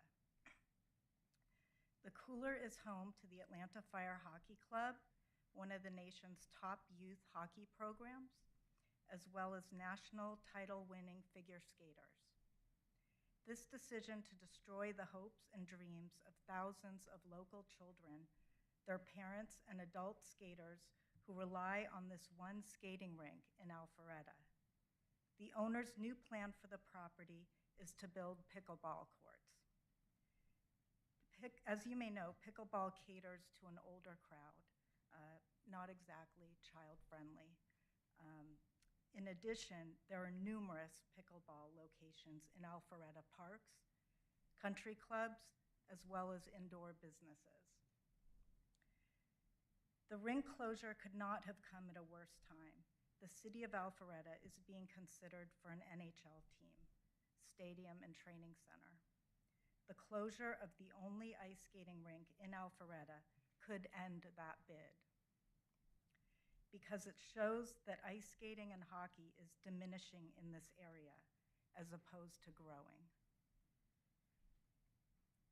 If Alpharetta is awarded an NHL hockey team, it will bring a tremendous amount of revenue to the city in the form of hotels, restaurants, retail shopping, and more. Our local news channel is running the story and has done 3 pieces on it so far and will continue. The community is rallying around the children. In addition, Atlanta's professional ECHL hockey team, which is the Gladiators out of Duluth. They have put out a press release supporting our efforts as well as youth hockey. We started a petition opposing this change just a few days ago, last week, and it already has over 4,800 signatures, reflecting the widespread desire to preserve the cooler as an ice sports facility. The closure announcement has been so abrupt and has given us no time to make alternate long-term plans for a new skating rink in Alpharetta. We are not asking the owner, the mayor, or the city council members for the cooler to remain open permanently. What we would like is more time so we can create a long-term solution in Alpharetta. The compromise would benefit the owner because it would show compassion and a willingness to work with the affected community. And a community less scorned would wish him well on his future business endeavors. It would also allow the time. Oh, I'm sorry, I just have one more sentence or two, okay? It would also allow the time for the NHL to make their decision on bringing a hockey team to Alpharetta without the negative impact that would come from shutting down the only skating rink.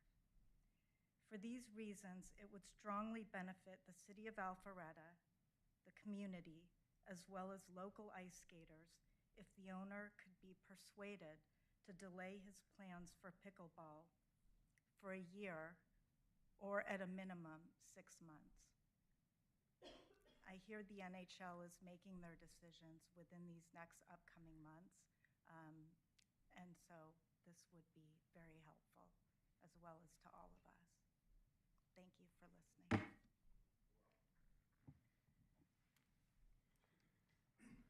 So I'll remind you, please try to stay within 3 Absolutely. minutes. I totally understand. I'll be under 3 minutes. I, too, am coming to talk to you about the cooler and just ice hockey in general. My name is Joshua Schaefer. I'm a resident of Roswell, 394 Charles Place, Roswell, Georgia. I have been a coach at the cooler for a decade. So I have seen a lot of these children. I've impacted literally hundreds of family members and everything else. I'm not saying that the business owner, we have a right to shut them down or do whatever they want. You know, it's their business, right? But I do think that you have an opportunity to help put together a committee, create a resolution to this. The hockey community is very strong. You have many families that are into the 7 figures, 8 figures income. You have when things go wrong, the hockey community steps up. I mean, we have members that have had cancer that have had hundreds of thousands of dollars driven for them for their medical bills. We've had families lose their jobs due to COVID. Families get out a message and bills are taken care of. It's a very strong community. I think you guys will be missing out on an opportunity for a lot of different things. One, we have tournaments in the city of Alpharetta. They are driven by hotels, and you have to, as a team, 21-person roster, they have to get at least 1 hotel room per player to be able to play in that tournament. All of a sudden, you're going to have hotels right around there on Mansell that are going to significantly get hurt throughout the year. They're not going to be planning for this. You're going to have some closures. I think you have an opportunity. You look at Union Hill.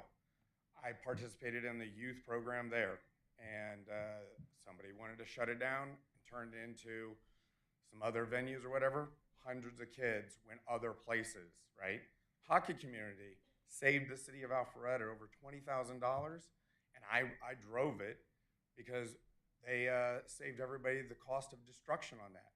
I made 1 phone call and sent out an email to over 1,000 people. We took away the boards, the glass, the tiles. I can tell you this, hundreds of players have those tiles in their basement and their driveways today. And it saved Alpharetta money. I would highly recommend you could either put a temporary rink in, it'd be rather easily at Union Hill if that's not being utilized. And I think that you need to do an analysis of the tax dollars and the tax benefit of having ice here versus it going away. That's all I have to say. Thank You got 15 seconds, so thank you. Is there anyone else that would like to come forward at this time? Seeing none, we'll close public comment. So next is reports. I'll start off by just saying we hear you. We've received the emails. I think personally we're all sympathetic to what you're trying to do. We just don't have the ability to do what you're asking us to do.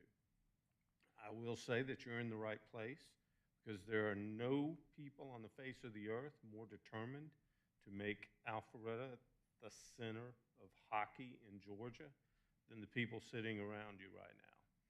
And we're doing everything that we can to make sure that happens. But we just don't have millions of dollars to buy a hockey rink. We want to make sure we have one, but this just doesn't leave us an opportunity to do what you're asking us to do. So hopefully we'll be able to support your community in the future. I have one last question. Is there a way that you could help us come up with real estate for if Union Hill was available? If we were able to raise the funds 100% and cost the city nothing, would the city be open to it? Ultimately, for one rink, we need about, I think about 20,000 square feet. Ultimately, the cooler is 67,000 square feet. This isn't really a question and answer. What I would suggest is if you'll reach out to me and Mr. Lagerbloom, our city administrator, have a conversation, and we'll see what it is that you're asking us to do. What you've been asking us to do in the emails and on Facebook just isn't something, because we have spoken with Mr. Bardis, and he knows how we feel, but we also understand that he's bleeding red because he's losing money on it every day. But reach out to us. We'll have that conversation. If there's anything we can do that makes sense, we'll certainly do that. I'm trying to wrap up this meeting. We've been here a while. So please, reach out to us. We'll have a conversation instead of Facebook posts and emails and things like that. And if what you're asking is feasible, we'll look into it. But I won't make you any promises because we already have plans for Union Hill Park and do a lot of other things there as well. But is there any other public comments? So we'll close the public comment. Any other reports? All right. I do believe we have no executive session this night. You're correct. So all I need is a motion to adjourn this meeting. Motion to adjourn. Second. Who was the first? Councilman Mitchell makes a motion to adjourn. Second was Councilman Brady. All those in favor of adjourning this meeting at this time, please vote yes.